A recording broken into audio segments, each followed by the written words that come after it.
जिस दुनिया में वो रहता था वो पूरी तरह तबाह हो गई थी। लोग सिर्फ जिंदा रहने के लिए राक्षसों से लड़ते थे। उसने भी अपनी पूरी जिंदगी ऐसे ही बिताई, एक राक्षस को हराया और फिर चेहरे की पसीना पोंछा।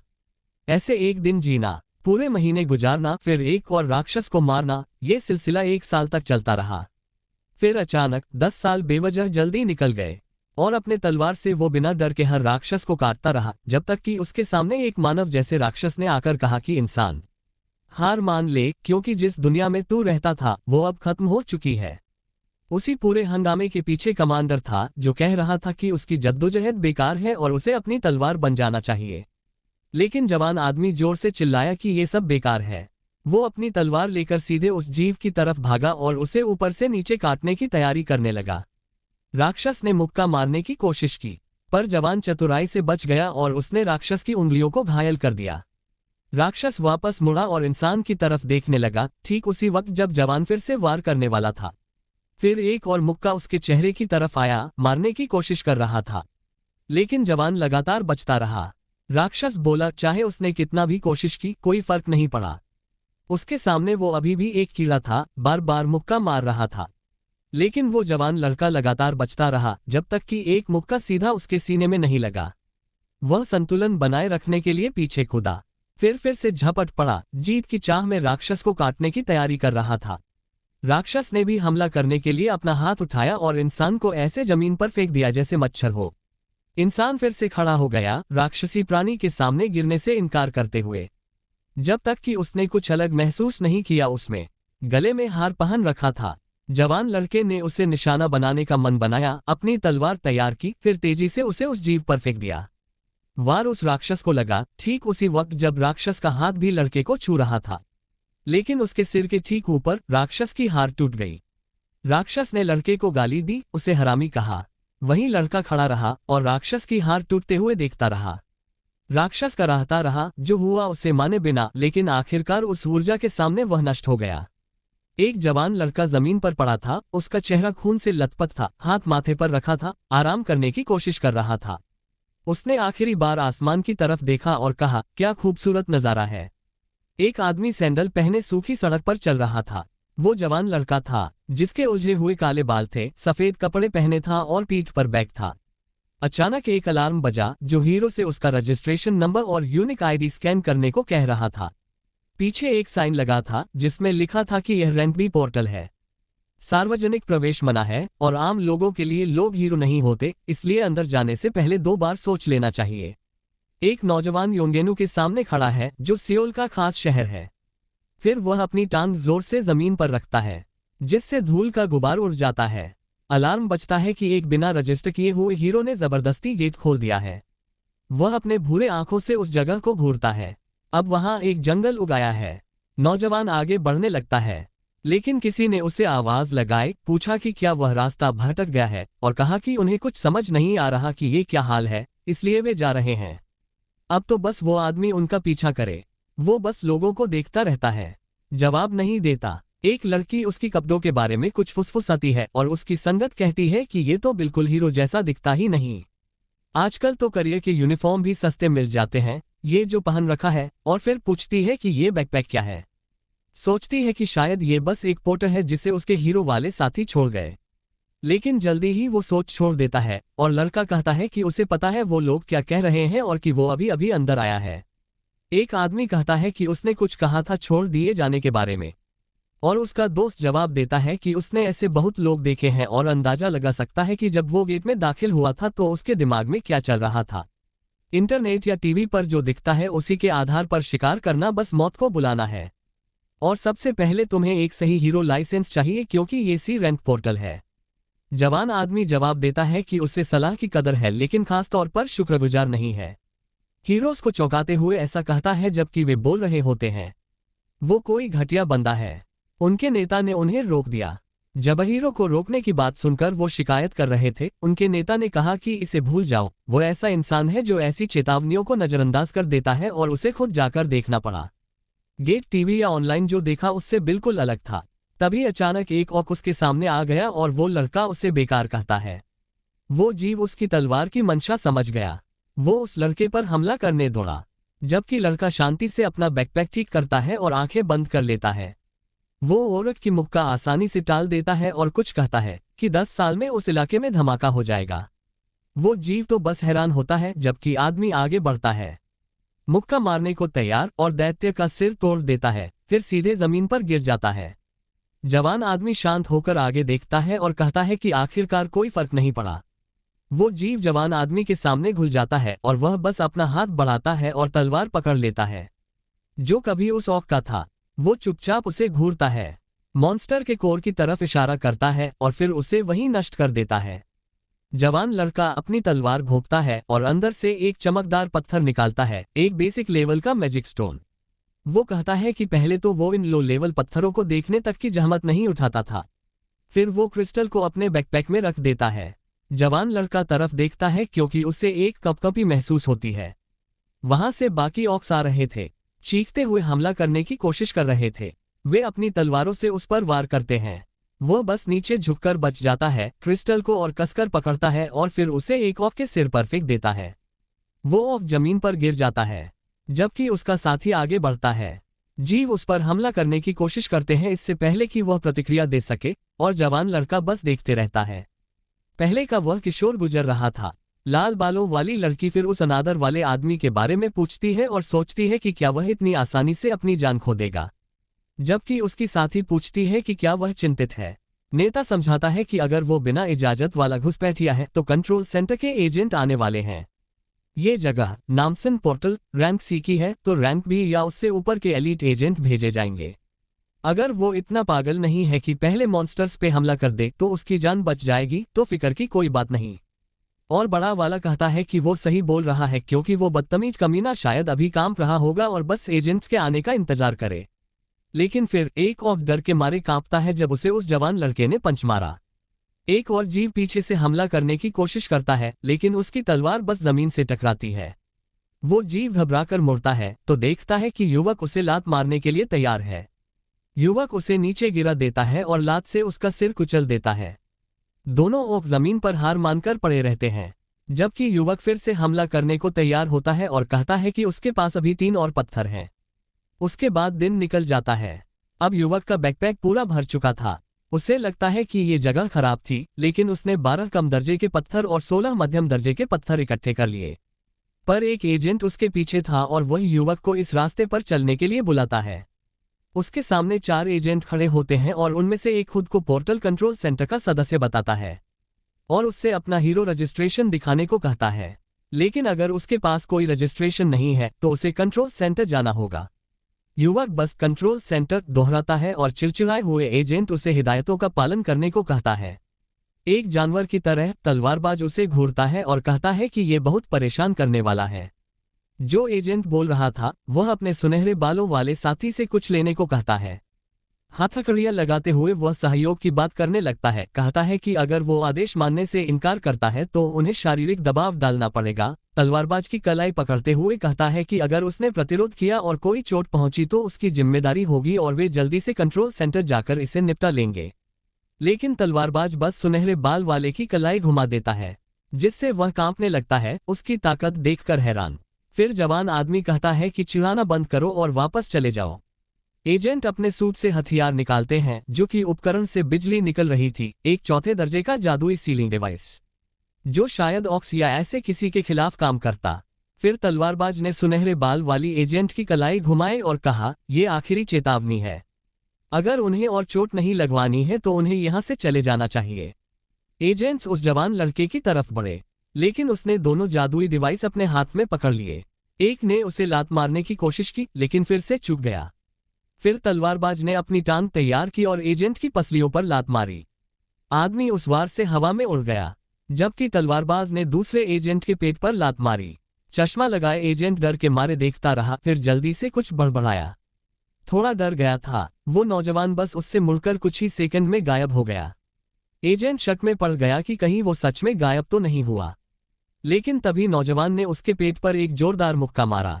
एजेंट तड़पते हुए पीछे हट गया। नौजवान उससे पूछता है, क्या रजिस्टर्ड हीरो को कोई दिक्कत नहीं होती? एजेंट हाँ में सिर हिलाता है और कहता है, जब तक वे कोई गलती नहीं करते। गेट के अंदर कोई गैरकानूनी काम हो रहा हो तो एजेंट्स के आने की कोई वजह नहीं होती। लेकिन तलवारबाज फ्रैक्चर जोन्स के बारे में पूछता है। वो दूसरी दुनिया के रास्ते होते हैं जहां अजीब तरह के दानव दुनिया भर में दिखते हैं और लोग शिकार करके ऊर्जा के स्रोत हासिल करते हैं, इसलिए राज्य उन पर नियंत्रण रखता है। लेकिन एक ऐसा अनजाना इलाका जो अभी गेट नहीं बना है, उसे भी फ्रैक्चर जोन कहा जाता है। तलवारबाज पूछता है कि चाहे वो कितने भी पोर्टल्स में घुसे, एजेंट्स उसे हमेशा देखते रहेंगे क्या? बात करते हुए प्राधिकृत प्रवेश या कुछ ऐसा, एजेंट कहता है हाँ, और ये सही है क्योंकि जब भी कोई अनरजिस्टर्ड व्यक्ति अंदर आता है तो सेंट्रल ऑफिस को सूचित किया जाता है और एजेंट्स भेजे जाते हैं। लेकिन फ्रैक्चर जोन में इतना आसानी से नहीं घुसा जा सकता जितना गेट्स में, और यहाँ तक कि हीरो एसोसिएशन भी उनके बारे में कुछ नहीं कर सकती। जवान लड़का पूछता है कि उसे क्या करना चाहिए, जबकि एजेंट अपने आप सोचता है कि ये बंदा पागल है क्योंकि उसे शुरू से ही मुख्यालय में रिपोर्ट करनी चाहिए थी। फिर उसे बहुत दूर फेंक दिया जाता है। एक जवान लड़का एजेंट को आसानी से फेंक देता है, सोचते हुए कि वो कुछ खास नहीं था। उस एजेंट ने उसे गुंडा कहा और कहा कि वो उसकी जान जरूर लेगा। दानव राजा का क्रिस्टल टूट चुका था। उसने आखिरी पल तक इस सच को मानने से इनकार किया। उसकी चीखती हुई आवाज सुनकर वह बेहोश हो गया। ऐसा लगा जैसे कोई उसे खींच रहा हो। सोच रहा था कि शायद यही मौत का एहसास होता है, और सच में उसने ऐसा ही सोचा। उसकी आंखें कुछ देर तक बंद रहीं, फिर खुली। थोड़ी देर बाद वो जवान खुद को एक उल्टे आसमान के नीचे पाता है। उसके सामने एक लड़का खड़ा था और तलवारबाज ने उससे पूछा कि वो कौन है। उस लड़के ने खुद को सो डूजान बताया और कहा कि उसकी जान खतरे में है। अगर तलवारबाज उसकी बात सुन ले तो वो चुपचाप ऐसे ही गायब हो सकता है, लेकिन तलवारबाज ने मना कर दिया। सो डूजान उस जवाब से हैरान रह गया। तलवारबाज ने कहा कि उसके जीने का अब कोई मतलब नहीं रहा क्योंकि उसने 10 साल तक लड़ाई लड़ी और उन सब ने उसे धोखा दिया जिन पर वह भरोसा करता था, यहाँ तक कि उसके परिवार और दोस्त भी मर गया। उसने पूछा कि जिंदगी का क्या मतलब है क्योंकि उसे भी वैसा ही महसूस हो रहा था। सोडू जान ने कहा कि अगर उसकी जिंदगी ऐसी ही है तो वह चाहता है कि उसकी दादी और यानयान को भी ऐसी जिंदगी न जीनी पड़े। तलवारबाज ने बस एक आह भरी और पूछा क्या बस इतना ही है? फिर शांत होकर अपना मनचाहा बताओ। सोडू जान ने बोलना शुरू किया और इसी बीच जून शेनु के गैंसेन डिजिटल कॉम्प्लेक्स में विशेष सुशहर था।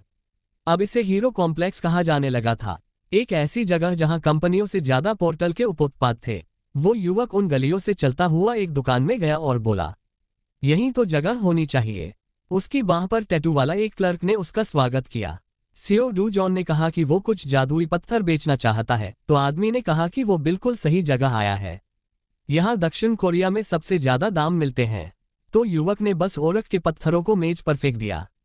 क्लर्क हैरान रह गया, सोच रहा था कि कम से कम खून तो साफ करके लाना चाहिए था। फिर उसने पत्थरों को ठीक से सजा पाने के लिए थोड़ा वक्त मांगा और पूछा कि जवान आदमी इंतजार करते हुए कॉफी चाहता था, और सू दूरजान ने कहा कि कुछ भी चलेगा। जवान आदमी सोफे पर बैठकर कॉफी पीते हुए इंतजार करने लगा। कर्मचारी ने बताया कि वहां 12 कम गुणवत्ता वाले क्रिस्टल, 16 मध्यम गुणवत्ता वाले और 5 उच्च गुणवत्ता वाले हैं, और उसे पता होना चाहिए कि कमीशन दर खरीद मूल्य का 40% है। तो कुल जो उसे मिला वह 5460,001 था। लेकिन सू जुन ने कहा कि अगर वे बस वही शिकार करते हैं तो 40% कमीशन के बारे में पूछना बंद कर दे। कर्मचारी ने कहा कि वह साफ तौर पर ज्यादा नहीं जानता क्योंकि वे आमतौर पर वो 45% ले रहे थे और इस बार ही खास छूट दे रहे थे। लेकिन अगर उसे बेचनी नहीं थी तो वो पत्थर वापस ले सकता था क्योंकि कहीं और उसे इससे बेहतर दाम नहीं मिलेंगे। और सूजान ने ठीक वैसा ही करना शुरू कर दिया। क्लर्क ने उसका हाथ पकड़कर टेबल पर टिकाया और कहा कि उसे सेल्स फीस देनी पड़ेगी क्योंकि कॉफी मुफ्त नहीं है। उसमें 300,000 मजदूरी और 10,000 कॉफी के लिए है। लेकिन चूंकि वो ज्यादा नुकसान नहीं होगा अगर वो 350,000 दे तौलिया खर्च समेत। तो युवक ने कहा कि पैसे नहीं थे। क्लर्क ने कहा कि उसे पैसे देने होंगे क्योंकि कुछ सी रैंक हीरो उसके पीछे थे। उसे गंदा आदमी कह रहे थे। वो हीरो एक दरवाजे से बाहर निकले। एक आदमी जिसकी आंख पर दाग था, उसने पूछा कि उन्हें क्यों बुलाया गया है और फिर से कौन परेशानी कर रहा है। सूद दूजान ने उसे तीखी नजर से देखा और शिकारी ने भी ऐसा ही किया। क्लर्क डर के मारे कांप रहा था जब डराए हुए शिकारी को उसकी तरफ फेंका गया। स्यू जान ने बस एक पंच मारा और उसी से उन 3 शिकारियों को हरा दिया। जवान आदमी धीरे धीरे आगे बढ़ा, कह रहा था कि कमीशन 1% थी और अब से वो कानूनी काम करेगा क्योंकि अगली बार वो खुद आएगा। मेज पर पैसे की एक रकम गिरती है। उसकी दादी और यान इससे प्रभावित हैं। महिला पूछती है कि ये किस तरह के पैसे हैं। को डू जेन कहता है कि उसने पहले कंपनी का काम करके एक दोस्त से कुछ पैसे उधार लिए थे और आखिरकार बहुत सफल हो गया। उसकी दादी पूछती है कि क्या उसके पास दोस्त भी है, तो वो युवक कहता है कि जहां वो बड़ा हुआ वहां एक दोस्त था जिसे उसे पैसे लौटाने थे। उसकी दादी पैसे को देखकर थोड़ा हिचकिचाते हुए मैंने उससे पूछा, क्या अब वो अमीर हो गए हैं? उसने हाँ में सिर हिलाया और धीरे से अपनी बहन के सिर पर हाथ रखा। लड़की कमरे में कूदती हुई बार बार दोहरा रही थी कि अब वे अमीर हैं। स्यू जैन बस चुपचाप देखता रहा, अपने पुराने आप की उस इच्छा को सोचते हुए जिसने अपनी दादी और यानयान से कहा था कि वे सबसे सुरक्षित घर में रह सकें, और फिर बिना जवाब का इंतजार किए गायब हो गया था। आईने में देखते हुए जब तलवारबाज जागा तो उसके पास सेव डोजून बन जाओ। कोरिया का सबसे सुरक्षित घर अभी के बाजार दामों पर 11 अरब का है, और एक तरफा वादा निभाने की कोई मजबूरी नहीं थी। लेकिन अगर उसकी ताकत वापस आ गई तो वो पैसा कुछ भी नहीं होगा। दरारें, द्वार, राक्षस, इस जगह की हर चीज उसके बर्बाद हुए दुनिया से कमजोर थी। उसके लिए वो तलवार का भगवान था। ये जगह बच्चों का खेल थी। हालांकि उसकी ताकत का अभी तक 10% भी वापस नहीं आया था। बाहर से एक आवाज आती है कि क्या सोडू जैन यहाँ है? वह उठता है, कहता है कि जाकर देखता हूं, और अपने साथियों से कहता है। दादी से कहा कि घर के अंदर रहो, फिर बाहर का दरवाजा खोला और सामने 2 आदमी खड़े थे, एक बड़ा और एक छोटा और गोरा।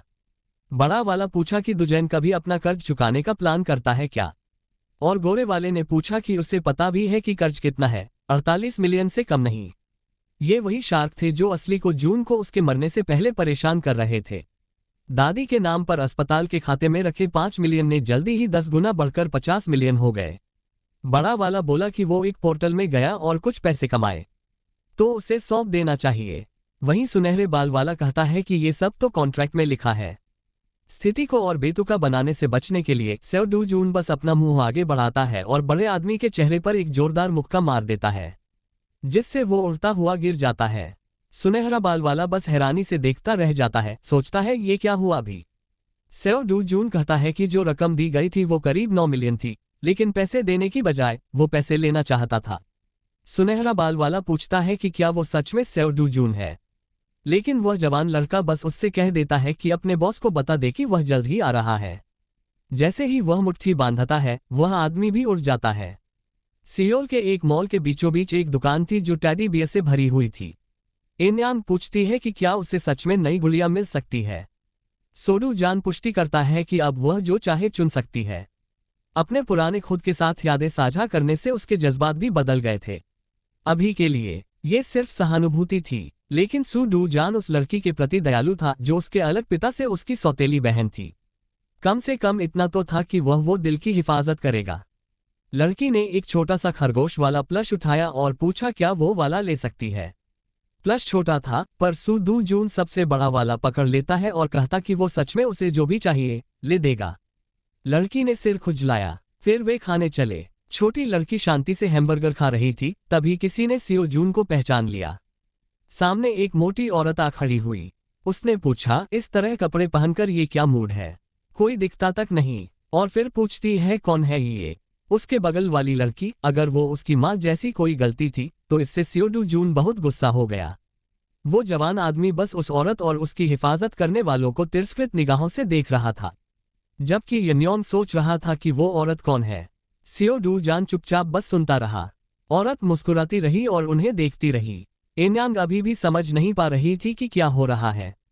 फिर मोटी औरत पूछती है कि उसका नाम क्या है, और छोटी लड़की अपना नाम बताती है, कहती है कि ऐसे कपड़े पहनकर वो गरीब लगती है, बिल्कुल अपनी माँ की तरह, और पूछती है कि क्या सियो डू जान उससे सहमत है। कोई जवाब न पाकर वो पूछती है कि क्या वो अब मूक हो गया है, और नाराज होकर कहती है कि एनी यंग तो एक शरारती बच्ची है, और पूछती है कि क्या उसे तारांकन नाइट वकर लड़की तारांकन का मतलब पता है। सोडू जान ये सुनकर और भी गुस्से में आ जाता है और कहता है कि वो एक राक्षस जैसी बदसूरत है, महिला मूर्ति है, समझ नहीं पाती। फिर वह युवक बस उसे तीव्र दृष्टि से घूरने लगता है। शॉन गैरकानूनी बेटे के रूप में पैदा हुआ था और गरीबी में रहता था। उसकी माँ जब वह 7 साल का था तब मर गई थी और वह मुश्किल से अपनी जिंदगी संभाल पा रहा था। जैविक पिता के घर वो 10 साल तक भेदभाव और तिरस्कार के बीच रहा। और उसके पिता की कानूनी पत्नी ने एक बेटा जन्म दिया, उसे छोड़कर, जब तक उसे घर से निकाल दिया गया और मजबूरन अपनी नानी के पास रहना पड़ा, जहां उसकी एक आधी बहन थी जिससे वो कभी मिला तक नहीं था। तलवारबाज सोचता था कि दूजान के दिल में ऐसा क्या था जो उसने इतना सब कुछ सहा इतने लंबे समय तक। लेकिन अब चीजें अलग होंगी। कहते हैं कि वो 12 साल तक साथ रहे, फिर भी उसकी बहन उससे नफरत करती थी। एक बदसूरत चेहरा और एक भयानक स्वभाव भी। और उस पर से वो इतनी बेवकूफ थी कि पढ़ाई तक नहीं कर पाती थी।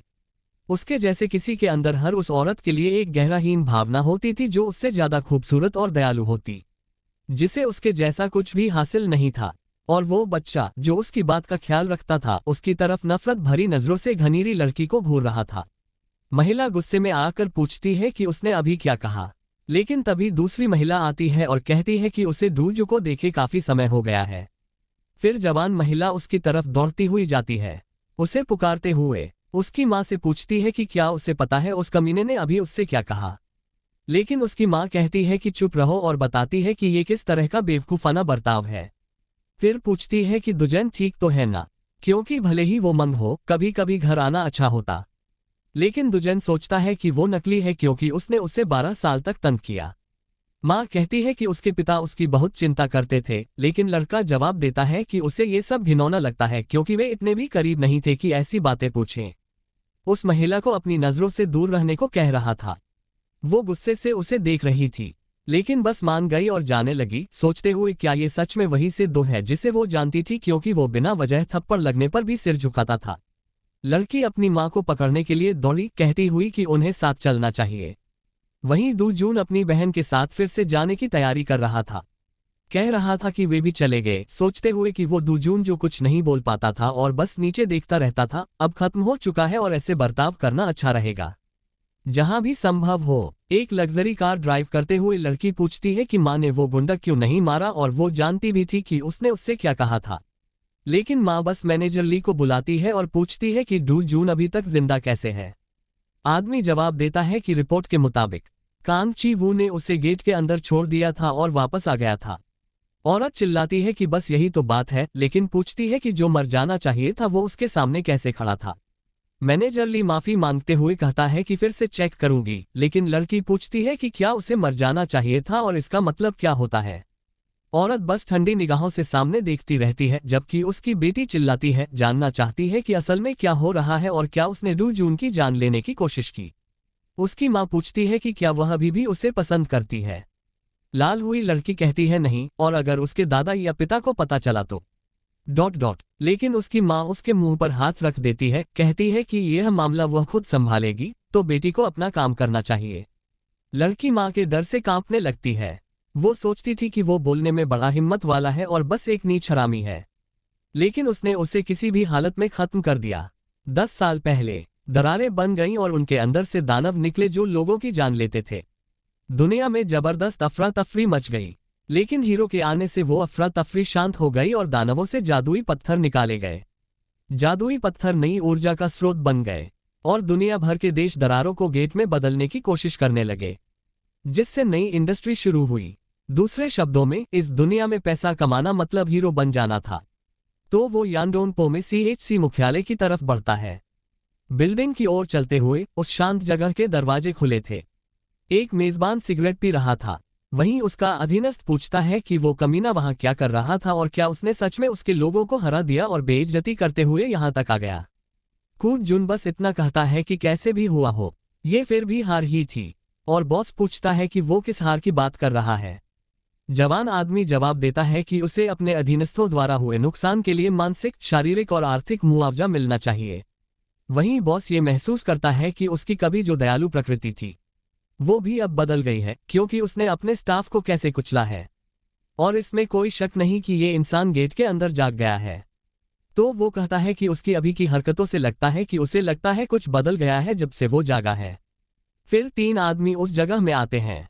वे सबको दोजुन की तरफ तिरछी नजरें डालते हैं, जबकि बॉस अपनी कोट पकड़ता है और कहता है कि वो इतना आत्मविश्वासी कैसे हो गया।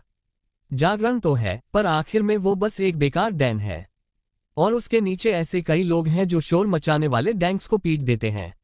दोजान चुपचाप उसे देखता है, जैसे कह रहा हो कि वापस बैठ जा, मैंने अभी बात खत्म नहीं की। चश्मा पहने अधीनस्थ उस पर झपटता है, कहता है कि कोई छोटा बदमाश ऐसे नहीं बोल सकता। लेकिन दुजन की एक पंच से उसका चश्मा टूट जाता है और उसे हवा में उड़ा दिया जाता है। दूसरे लड़के के चेहरे पर भी दुजन वार करता है और कहता है कि वे सिर्फ वो अकेले शार्क स्कीम चलाता है क्योंकि उसे पता है कि वे भी पहचाने फर्जी बनाते हैं। इसलिए अब उसे हीरो बनना होगा और पैसा कमाना होगा। एक अधीनस्थ के मुके से बचते हुए उसने उसे सीने में जोरदार थप्पड़ मारा। उस नौजवान ने आसानी से सारे शिकारी गिरा दिए और बॉस से कहा कि अब से एकदम परफेक्ट पहचान बनाओ, जिसमें कोई दिक्कत ना हो। डेडलाइन कल है। ये सुनकर अधीनस्थ हैरान रह गए। वहीं बॉस सोच रहा था कि ये कैसी ताकत थी, क्योंकि ये न तो डी रैंक थी और न ही सी रैंक, और जानना चाहता था कि क्या ये वो बदमाश बी रैंक का था। डोजन पूछता है कि कोई जवाब नहीं है क्या, तो आदमी जवाब देता है कि वो कर देगा। फिर जवान आदमी उसके कंधे पर हाथ रखता है और कहता है कि उसे भी जानना है कि क्या होन हीजू ने उसे अपनी जान लेने को कहा था।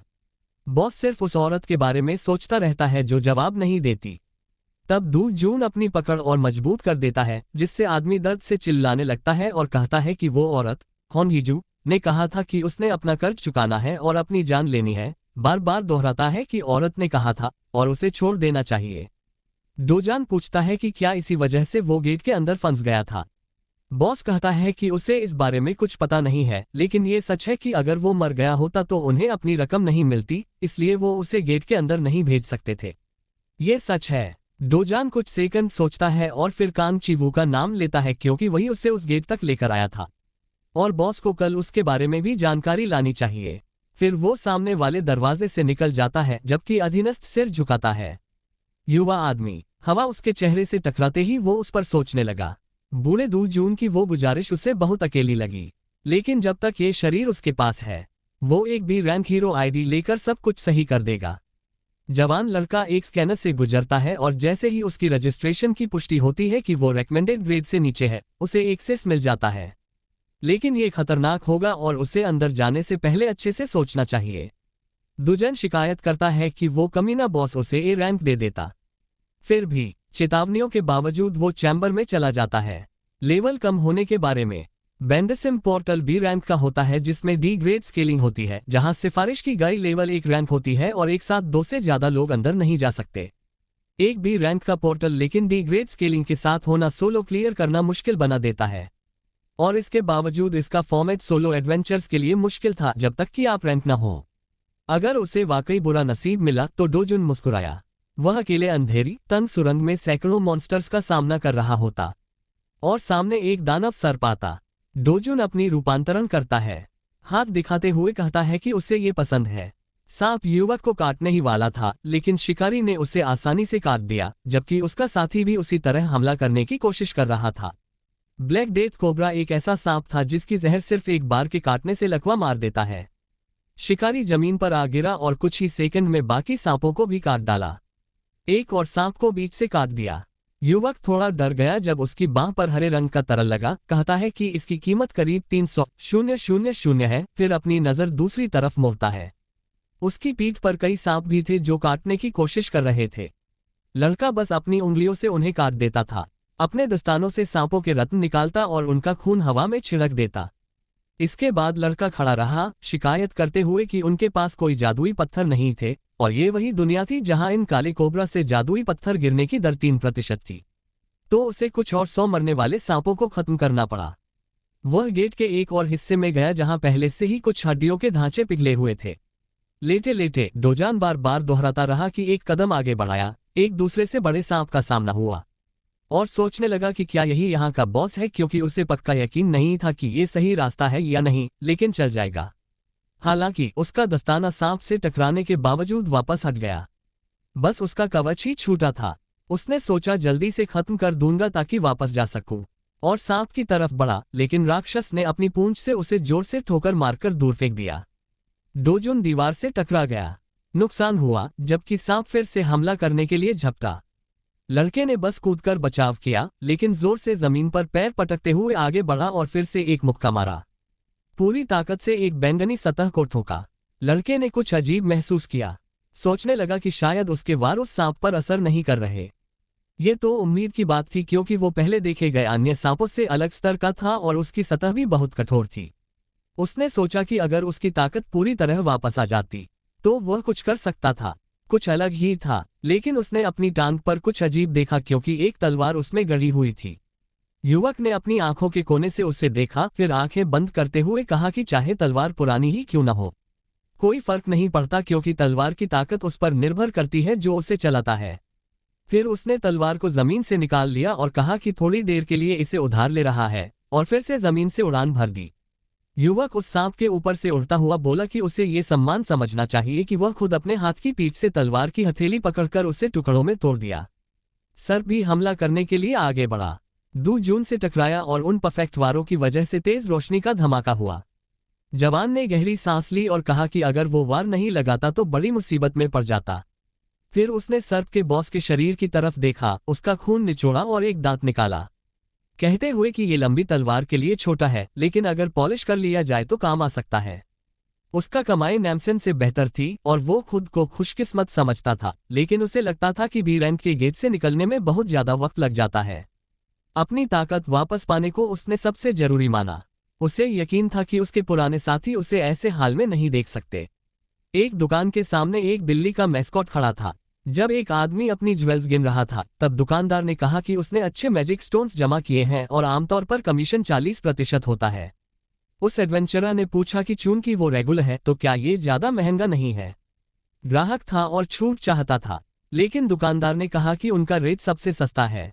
सिंगल गेट सेंटर में बेसिक कमीशन 5% था, लेकिन बिना ये फीस लिए वो ट्रांजैक्शन नहीं चला सकते थे।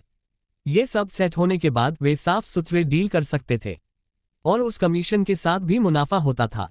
एडवेंचरर ने पैसे गिने और कहा कि ठीक है, लेकिन वो जानना चाहता था कि दुकानदार के चेहरे पर चोट कैसे लगी। दुकानदार ने कहा कि इसके बारे में मत पूछो, क्योंकि कुछ पागल हरामी वो आया और उसके गार्ड्स को पीट दिया और फिर उसके साथ वैसा ही किया। एडवेंचरर ने कहा कि उसके सी रैंक के गार्ड्स बहुत कमजोर थे, इसलिए उसने कहा कि बेहतर गार्ड्स रखो क्योंकि रैंकिंग सरकार देती है। जो गार्ड दुकान संभालता है और जो हीरो अपनी जान जोखिम में डालकर मॉन्स्टर्स का शिकार करता है, उनकी स्किल्स एक जैसी नहीं होती। क्लर्क ने सोचा कि उसे अब निकल जाना चाहिए। फिर आदमी ने कहा कि वो 1-2 दिन से ज्यादा से एक दूसरे को जानते हैं, तो अगर कभी मदद चाहिए हो तो संपर्क करना। टकराते हुए कोई बाहर जा रहा था, तभी डोजन उस दुकान में घुस गया। दुकानदार उसे देखते ही घबरा गया और बोला कि वही आदमी था जिसने उससे ये सब किया था। साहसी ने उस आदमी के बारे में पूछा। वो लंबा और हैंडसम था, लेकिन वहां हंगामा मचा दिया था। उसने गुस्से में मुट्ठियां बंद करते हुए पूछा कि क्या डूजू ने वो बवाल किया था और मासूम लोगों को चोट पहुंचाने वाले हीरो का क्या मतलब होता है। क्या उसे पता नहीं कि हीरो आम लोगों पर हाथ नहीं उठाते। दुकानदार ने सोचा कि उसके पास 7 साल का तजुर्बा है और वो कई सीनियर और जूनियर हीरोज को जानता है, लेकिन डू जेन ने बस यही बताया, अपने काम से काम रख और यहाँ से हट। ये कहकर हीरो चिढ़ गया। वहीं क्लर्क मुस्कुराने लगा। डोजान ने पूछा कि क्या वह बदला लेना चाहता है, जबकि आदमी अपनी मुट्ठियां कस रहा था, सोचते हुए कि हीरो के नुकसान का सबसे बड़ा कारण दानव नहीं बल्कि साथी हीरोज के बीच अनजाने झगड़े होते हैं। फिर उसने बड़बड़ाते हुए कहा कि अगली बार फिर मिलेंगे। इस बार वह व्यस्त था और दुकान छोड़कर चला गया। डोजान बस क्लर्क को अपनी आंख के कोने से देखता रहा, कहता हुआ कि लगता है वो उसके बारे में बहुत बातें कर रहा है, और फिर गहनों से भरा एक थैला काउंटर पर रखकर उसने कहा कि पूरे पैसे गिन लो। क्लर्क सोच रहा था कि ये सारे हाई ग्रेड मैजिक स्टोन्स कौन लाया है और ये बंदा असल में कौन है। वो अपने कैलकुलेटर में नंबर डालते हुए कुल रकम 150 मिलियन बताने लगा। युवक ने सोचा कि उसने पूरे दिन शिकार किया है और बस उससे 150 मिलियन मांगने लगा। क्लर्क ने शिकायत की कि कमीशन काटना पड़ेगा। शायद उसने कुछ गलत कहा था। डू जून ने कहा कि फीस 1% है और वो निकालकर बताया 1.48 करोड़। क्लर्क सोचता है कि फीस असल में 40% होनी चाहिए, लेकिन उसे बताता है कि 10 करोड़ से ऊपर के ट्रांजैक्शन के लिए ऊपर वालों से परमिशन लेनी पड़ती है। डोजान उससे कहता है कि अभी वो परमिशन ले ले, तो क्लर्क अपनी बॉस को सारी बात बता देता है और तभी लड़का फोन उसके हाथ से झपट लेता है, कहता है कि उसे समझ आ गया है और उसे अभी सारे पैसे चाहिए। बॉस फिलहाल मान जाता है और कहता है कि फिर से अपनी टीम बदल ले। डोजान क्लर्क का फोन दीवार पर फेंक देता है। दीवार के पास खड़ा होकर कहता है कि उसके सीनियर्स उसकी बात समझ गए हैं और उसे पैसे लाने को कहते हैं। आदमी मान जाता है और पैसे सौंप देता है। डोजन कहता है कि अगली बार उन्हें बेहतर बिजनेस करना चाहिए और क्लर्क सोचता है कि जब तक इसे बिजनेस कहा जा सकता है। 10 मिनट बाद उसी दुकान में सीनियर पूछता है कि उसने फोन क्यों नहीं उठाया और वो पहले वाला कॉल किस बारे में था। क्लर्क शिकायत करता है कि वो सच में ये नौकरी छोड़ना चाहता है क्योंकि अब और सहन नहीं होता। उसका बॉस बस वो उसकी तरफ घूरता रहा जबकि क्लर्क को कॉल सुनाई दी। बॉस ने जूलियन नाम की लड़की को बुलाया कि वो आ जाए, और तभी एक बैंगनी बालों वाली औरत शहर में घूम रही थी। जैसे जैसे वो औरत सड़क पर चलती गई और आवाजें सुनाई देने लगी, लोग पूछने लगे कि क्या वो वाकई येन हुआन थी। जब वो औरत आखिरकार दुकान पर पहुंची तो क्लर्क ने उसे सलाम किया, लेकिन मिस येन हुआन को देखकर हैरान रह गया।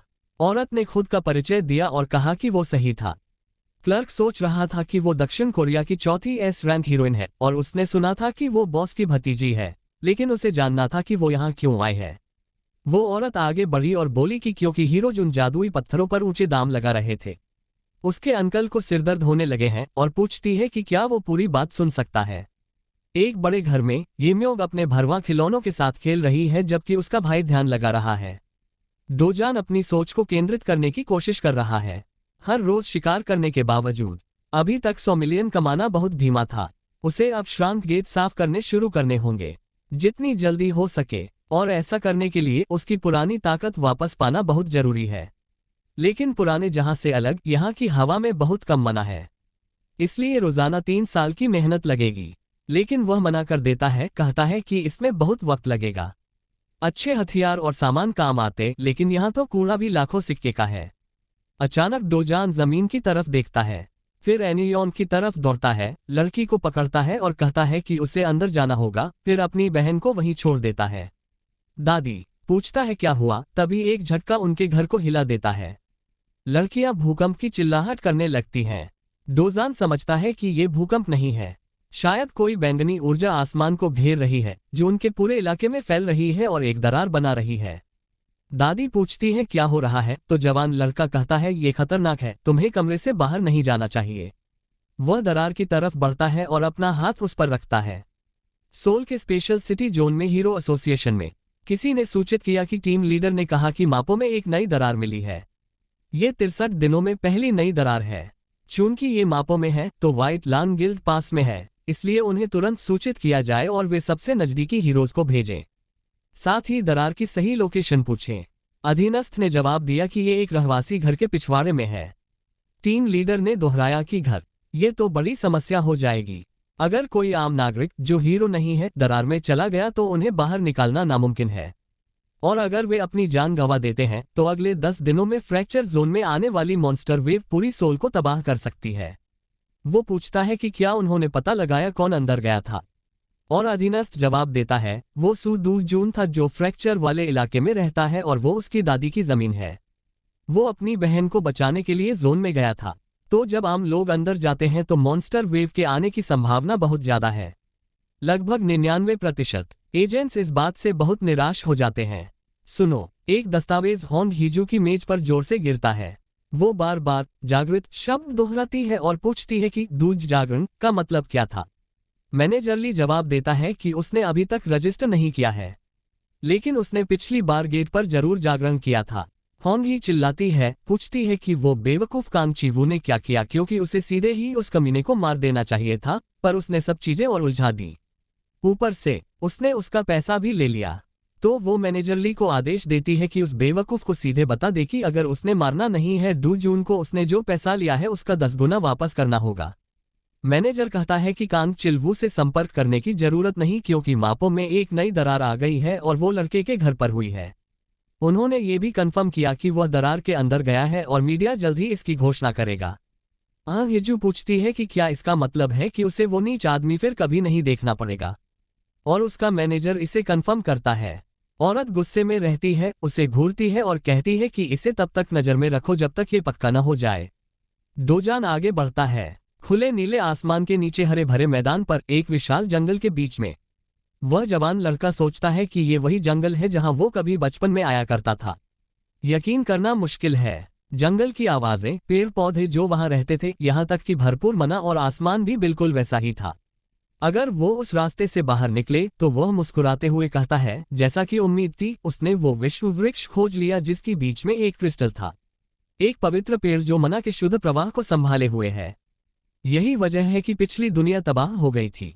कारण ये था कि पेड़ जल गया था और मना का प्रवाह बिगड़ गया था। वर्ल्ड ट्री अभी भी ठीक था और उसे समझ नहीं आ रहा था कि क्यों, लेकिन इस बार वह फिर से मना हासिल कर सकता था। वर्ल्ड ट्री के पास बैठकर ध्यान लगाने लगता है, गहरी सांस लेता है और अपनी एकाग्रता बनाए रखता है। उसकी आंखें ट्रेनिंग के दौरान बंद रहती हैं। 1 दिन, 2 दिन, 3 दिन, वह खाना पीना भूल जाता है और सिर्फ 10 पूरे दिन तक सांस पर ध्यान देता रहता है। थोड़ा और ज्यादा ध्यान लगाता है जब वह रोशनी में घूरता रहता है। अचानक उसकी आंखें खुल जाती हैं। डोजान उसे बुलाता है। पास ही छुपकर घूम रहे वोल्कन थे। वही कमीने थे जिन्होंने पहले वर्ल्ड ट्री को जला दिया था। अब पूरी ताकत से तलवारबाजों पर टूट पड़े। डोजान सोचता है काश उसके पास पानी के गुण वाली तलवार होती, लेकिन मॉन्स्टर्स उसके करीब आ रहे थे। हालांकि तलवारबाज को इसकी कोई परवाह नहीं थी क्योंकि वह उन्हें चकनाचूर कर देने वाला था। उसने अपना हाथ जीवों की तरफ उठाया। एक ऊर्जा का विस्फोट हुआ। एक वोल्कन का चेहरा पिघल गया। जैसे ही डुजन अपना सिर दूसरी तरफ घुमाता है, दूसरी तरफ देखते हुए जीवों की ओर इशारा करते हुए अपनी उंगली उठाए। मना छोड़ते ही जमा हुई ऊर्जा की तरह फूट पड़ी, जिससे एक धमाका हुआ। बहुत दिन बाद उसने इतना मना छोड़ा था। वल्चिना गर्जना करते हुए तलवारबाजों की तरफ बढ़े। डोजन बस उनकी तरफ देखता रहा, लेकिन वे एक बाधा से रुक गए। वह नौजवान कहता है कि उसने विश्व वृक्ष की सुरक्षा की पुष्टि कर ली है। अब उसे अपने शरीर में मना की जांच खुद करनी है। लड़ाई से पहले गर्दन मोड़ते हुए एक ज्वालामुखी अपना मुंह खोलकर उस पर टूट पड़ा। एक जवान लड़का दोनों दानवों को उनके चेहरे से पकड़ता है और जमीन पर पटक देता है। दोनों प्राणियों को आसानी से गिरा देता है। वह दोनों दानवों को एक दूसरे से टकराने के लिए इस्तेमाल करता है। उनकी आग और तेज हो जाती है, लेकिन फिर धीरे धीरे बुझने लगती है और गायब हो जाती है। डोजान कहता है कि पुष्टि पूरी हो गई है और अगर वह इन लोगों को संभाल लेता है तो वह अमर अंगार भी हासिल कर सकता है, याद करते हुए कि इसकी संभावना ज्यादा है और सोचता है कि उसे इन लोगों से कितना मिलेगा। दोनों दानवों को एक साथ अपने मुट्ठियों से निपटाता है, उनमें से एक शरीर को नष्ट करते हुए। डोजान अपनी मना केंद्रित करने के लिए तैयार हो जाता है।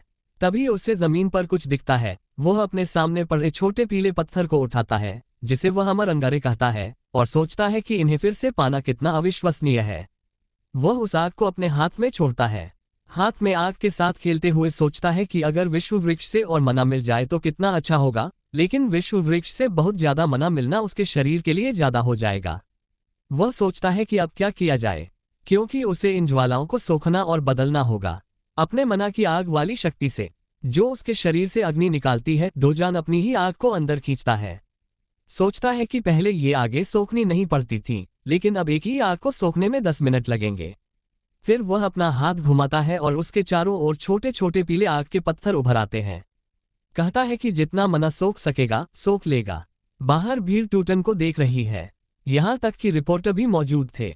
एक सूट में आदमी गुस्से में बड़बड़ाता है, पूछता है कि एक पागल की वजह से यह कौन सी तबाही मची है। बस्टर, जिसका जिक्र बांग सियांग वू के लिए था, उसके साथी किम येन वू ने कहा कि वो अपनी छोटी बहन को बचाने की कोशिश कर रहा था। बांग चिल्लाया कि ये तो बस बहाने हैं और वो शायद इस अफवाह के बारे में सोच रहा था कि फ्रैक्चर जोन में जागरण आसान होता है और अगर वो मरना चाहता था तो अकेले ही मर जाता।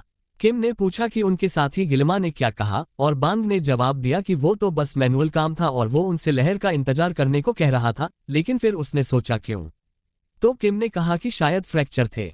यूएसए, चीन, यूके, तुर्की और स्वीडन में एक साथ हुआ और हैरानी की बात नहीं थी कि उनका साथी अब व्यस्त था क्योंकि ऐसा पहली बार हुआ था। लेकिन कहते हैं सब कुछ काबू में था। बैंक शिकायत करता है कि उनको सिर्फ किसी कमीने की वजह से फंसा दिया गया। वो कमीना जो सबसे पहले गया था, उसे बस निकल जाना चाहिए था क्योंकि वह उसे बाहर कर देने वाला था। दरार हिलने लगती है। एक न्यूज रिपोर्ट में बताया जाता है कि एक नए फ्रैक्चर हो गया था और हीरो एसोसिएशन ने लेवल 1 मॉन्स्टर हॉर्ड अलर्ट जारी कर दिया है क्योंकि जो आम आदमी सबसे पहले अंदर गया था वो 2 दिन से बाहर नहीं निकला। जो व्यक्ति टीवी देख रहा था उसने टीवी बंद कर दिया। बॉस ने पूछा, क्या मिस्टर एस वही कमीना सुडोजुन था? उसका मैनेजर किम अनु, जो सितंबर का दाहिना हाथ है, ने पुष्टि की और कहा कि उसने अपने लोगों को उसकी निगरानी में रखा था और पक्का वही कमीना था। से ने पूछा, उसके बचकर वापस आने की कितनी संभावना है? किम ने जवाब दिया कि अगर वो आम आदमी है तो उसकी बचने की संभावना 1% से भी कम है। बॉस ने जवाब दिया कि उसे आम आदमी कहना बेकार है क्योंकि वो हीरोज एसोसिएशन के वो मूर्ख फिर से गलत जानकारी लेकर आए हैं। उसने पूछा, अगर उसने जागरूकता हासिल कर ली तो? कैंट ने कहा कि हाँ, उसने जागरूकता हासिल कर ली है और ये उसके हीरो ग्रेड पर निर्भर करेगा। लेकिन सच कहूं तो उसे भी अंदाजा लगाना मुश्किल है। कप ने कहा कि वो सही है। लड़ाई में माहिर होना और फटकों के अंदर बचना दो अलग बातें हैं। वो कमीना को डोजुन के दो परिवार के सदस्य थे और वो उन्हें सुरक्षित रखने वाला था। मैनेजर ने पूछा कि उसने क्या प्लान बना रहे थे और सीप कहती है कि उनका अच्छे से ख्याल रखना। अगर डोजुन मर गया तो वे उसके परिवार के अंग बेच देंगे, लेकिन अगर वो जिंदा वापस आया तो कहेंगे कि हमने उनका ध्यान रखा और एक कर्ज बना देंगे। दुनिया के पेड़ के बीचों बीच सियो डोजुन ध्यान लगाकर अमर अंगारों को सोखने में लगा है। सोच रहा है कि कितना समय बीत गया होगा। उसने सैकड़ों अमर अंगारे सोखे हैं और अब वह अपनी मर्जी से आग के तत्व की मना इस्तेमाल कर सकता है और उसकी आग से लड़ने की ताकत भी बहुत बढ़ गई है। अकेला अब वह उस स्थिति से कहीं आगे निकल चुका है जिसमें वह पहले था। तलवार का देवता बनकर उसने अपना हाथ विश्व वृक्ष पर रखा। वह जवान लड़का कहता है कि पहले भी और अब भी उसे बस उस पेड़ का धन्यवाद करना है। फिर सू डोजुन कुछ रत्न एक बेल के थैले में रखती है और कहती है कि शायद वे फिर कभी नहीं मिलेंगे, लेकिन अगर मिले और वह खतरे में हो तो वह उसकी हर हाल में रक्षा करेगी। शहर के बाहर शाम के वक्त वह जवान लड़का दरार से बाहर निकलता है, तुरंत जमीन पर पैर रखता है और कहता है कि कोई नहीं है। 1 किलोमीटर के दायरे में मौजूदगी का पता लगाते हुए पूछ रहे थे कि क्या सब लोग उस भीड़ से बचने के लिए निकल गए हैं। उस तरफ कोई जबरदस्त ऊर्जा महसूस हो रही थी जो आगे बढ़ रही थी और साथ ही वो अपनी पीठ पर टंगी थैली को कसकर पकड़ रखा था। बांग और किम इलाके की निगरानी करते हुए बातें कर रहे थे। वो लड़का उनके कपड़ों को देखकर सोच रहा था कि ये वही लोग हैं जो पिछले दरवाजे पर थे और अगर वो पकड़ा गया तो बड़ी मुसीबत होगी। उसने मुख्यालय को आग के तत्व का इस्तेमाल करके अलर्ट किया और पूरी ताकत से उसे भेजा। आग तेजी से बढ़ रही थी। स्टो के सामने कुछ सेकंड के लिए सब कुछ वैसा का वैसा ही रहा, लेकिन फिर अचानक धमाका हो गया। किम ने पूछा, ये आवाज क्या थी? और बैंग ने कहा, आग लगी थी। दोनों तुरंत उस जगह की तरफ भागे जबकि आम लोग स्टो के सामने ही खड़े रहे। बैंग ने पूछा, यहाँ आग कैसे लगी? सू डोजुन दूर से देख रही थी और सोच रही थी कि आग की प्रकृति और निशाने की सटीकता दोनों ही बहुत अच्छी थे। सोच रही थी कि शायद ये आग कुसेक्स जितनी प्रभावशाली होगी क्योंकि वो शायद इसे बहुत आकर्षक मानती थी। आखिर वह महाद्वीप की सबसे ताकतवर आग की जादूगरनी थी। किम समझ गया कि क्या हो रहा है। वह मुड़कर उनसे रुकने को कहता है क्योंकि फ्रैक्चर अजीब तरह से व्यवहार कर रहा था। बांग पूछता है कि उसका क्या मतलब है। तभी फ्रैक्चर धीरे धीरे गायब होने लगता है। दोनों एजेंट उस जगह की तरफ भागते हैं। बांग कहता है कि वो फ्रैक्चर जिसे वे दिनों से देख रहे थे उनकी आंखों के सामने ही खत्म हो रहा था। स्यूजू उन गलियों से गुजरता रहता है, फिर मुड़कर वही चीज देखता है। अचानक खबर आती है कि मापो में जो नया फ्रैक्चर बना था वह गायब हो गया है। आज सुबह और आज ठीक 29 दिन हो गए जब रेजिडेंट सियो टूटे हुए इलाके में गया था और हीरो एसोसिएशन जो मॉन्स्टर की फौज के लिए तैयारी कर रहा था वो पूरी तरह से चौंक गया। उसी वक्त टूटे हुए इलाके के पास एक कबाड़खाने में अज्ञात कारणों से आग लग गई। शहर के लोग गपशप कर रहे हैं कि मिस्टर सू शायद मर गए होंगे और उन्हें जब टूटे हुए इलाके में कुछ दिखा तो वहां नहीं जाना चाहिए था। ऐसा कहते हुए कि कोई मर गया है और वे ऐसे बातें कर रहे हैं, बकवास कर रहे हैं क्योंकि अगर उन्होंने ऐसा नहीं किया होता तो सू एक वीरान जगह बन गया होता। सेऊ जून सोचता है कि अगर वो गायब हो जाता तो फिर कभी वर्ल्ड ट्री को नहीं देख पाता। ये दुख की बात है, लेकिन साथ ही ये एक किस्मत भी थी। फिर वो आसमान की तरफ देखता है और कहता है कि उसे कोई ऐसा है जिसे उससे बचाना है। तो वो राजधानी की तरफ चल पड़ता है। 2 अधीनस्थ बाहर सिगरेट पी रहे थे। एक ने कहा कि वो कमीना मर गया, तो बूढ़ी और बच्चा फंस गए और उसका अधीनस्थ पूछता है कि क्या बॉस वाकई इतना बड़ा आदमी था कि इतनी दूर तक जा सकता था। आदमी जवाब में कहा कि बूढ़ी औरत को छोड़ो, लड़की तो बड़ी होकर खूबसूरत बन जाएगी और बॉस शायद पहले ही उसे वहां इस्तेमाल करने के तरीकों के बारे में सोच रहा था। सियो डोजुन दोनों को बुलाता है और पूछता है कि उनका बॉस कहाँ है। एक कार उसके डेस्क के सामने रुकती है। सियो कार से उतरता है, गुनगुनाते हुए बाल संवारता हुआ अपनी संस्था की तरफ बढ़ता है। वह कहता है कि अब जब वो कमीना मर चुका है तो आखिरकार वो चैन की नींद सो सकेगा और पूछता है कि आज का शेड्यूल क्या है, तो किम जवाब देता है कि उसका प्रतिनिधि के साथ लंच है। बेक ने कहा, डिनर के लिए कुछ प्लान नहीं है। सुप उससे कहता है कि माडोन कांग से संपर्क करे और कहे कि वो आज रात यहाँ आ जाए और अगर नई लड़कियां हैं तो वो अच्छी तरह से तैयार होकर आए। अपने अधीनस्थ के साथ सीढ़ियां चढ़ते हुए बूढ़ा आदमी जो देखता है उससे चौंक जाता है। उसका अधीनस्थ दीवार से टकरा रहा है। ऊपर देखता है, हवा में तैरते खून को देखता है और फिर खुद जोर से खांसते हुए गिर पड़ता है क्योंकि वह घायल हो चुका है। सोडू जैन कहता है कि वह उसे कुत्ते की तरह रेंगते हुए वहां पहुंचाएगा। सुप पसीना पसीना हो रहा है। पूरे इस दौरान बहुत भारी था। वो नौजवान अपने पैर डेस्क पर टिकाए हुए था। पूछ रहा था कि क्या बॉस उसे सुन नहीं पा रहा। स्यूप उसके सामने घुटने टेकता है। सियो जुन कहता है कि वो एक कमीना है जिसे इंसान समझकर ट्रीट करना बेकार है, उसे तो कुत्ते की तरह भौंकना चाहिए। से धीरे धीरे भौंकना शुरू करता है, पूरी ताकत से। उसके अधीनस्थ शर्मिंदगी से दीवारों को घूरते रहते हैं। सोडू जैन उसे जोर से भौंकने को कहता है क्योंकि उसके सामने वो ऐसा घुटने टेकता है जैसे अपनी जान न्यौछावर कर रहा हो। लेकिन जैसे ही कोई भी थोड़ा सा मौका मिला तो वो तुम्हारे पीठ में छुरा घोंप देता है। फिर पूछता है कि हुआन चोन सिया सोचता है कि ये पहली बार है या दूसरी बार जब वो ऐसे नीच लोगों से निपट रहा है। ऐस बचाने की गुहार लगाता है। कहता है कि वो कुत्ते की तरह वफादार रहेगा, लेकिन उसे थोड़ी पर लात मारती है और सू दू जून उसे चुप रहने को कहता है।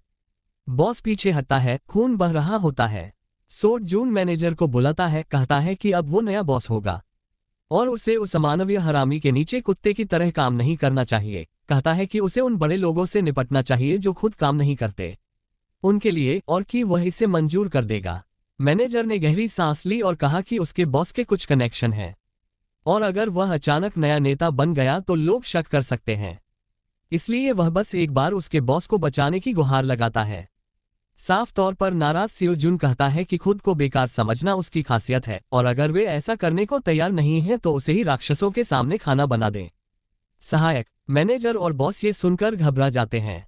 सिप फिर से घुटने टेककर विनती करता है, जोर जोर से थप्पड़ मारते हुए। वो बार बार अपना सिर दीवार से टकरा रहा था। सियो दू जून सोचता है कि हवान चोंगी को अब तक तोड़ देना काम आसान कर देगा।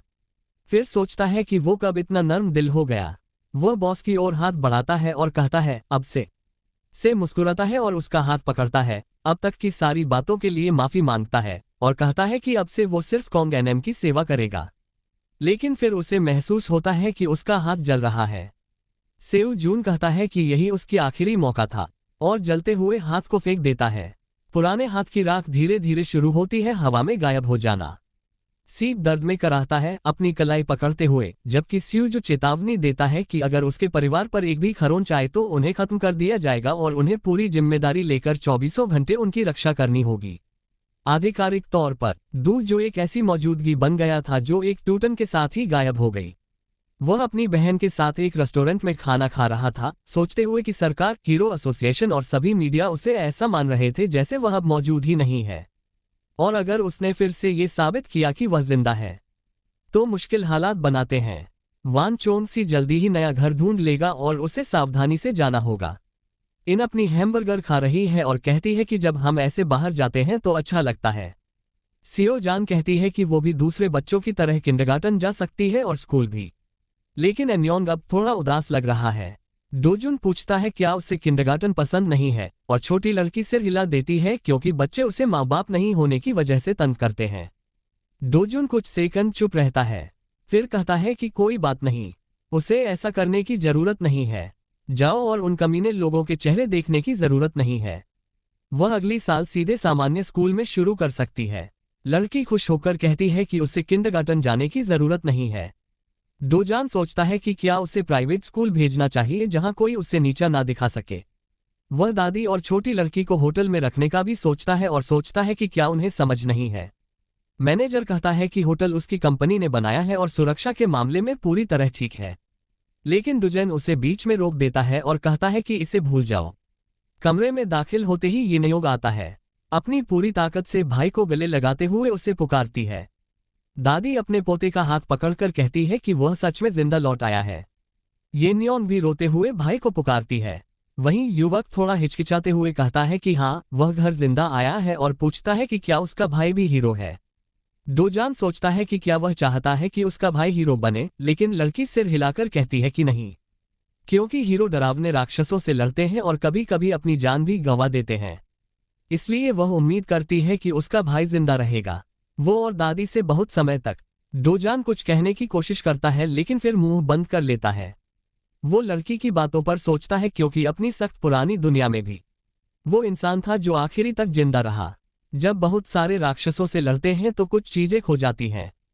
कोई कीमती चीज जो उसने भूल गई थी उसके पास फिर से दिख गई। इस जगह पर वो सोचता है कि शायद वो अपनी छोटी खुशियों को बचाते हुए जिंदा रह सके।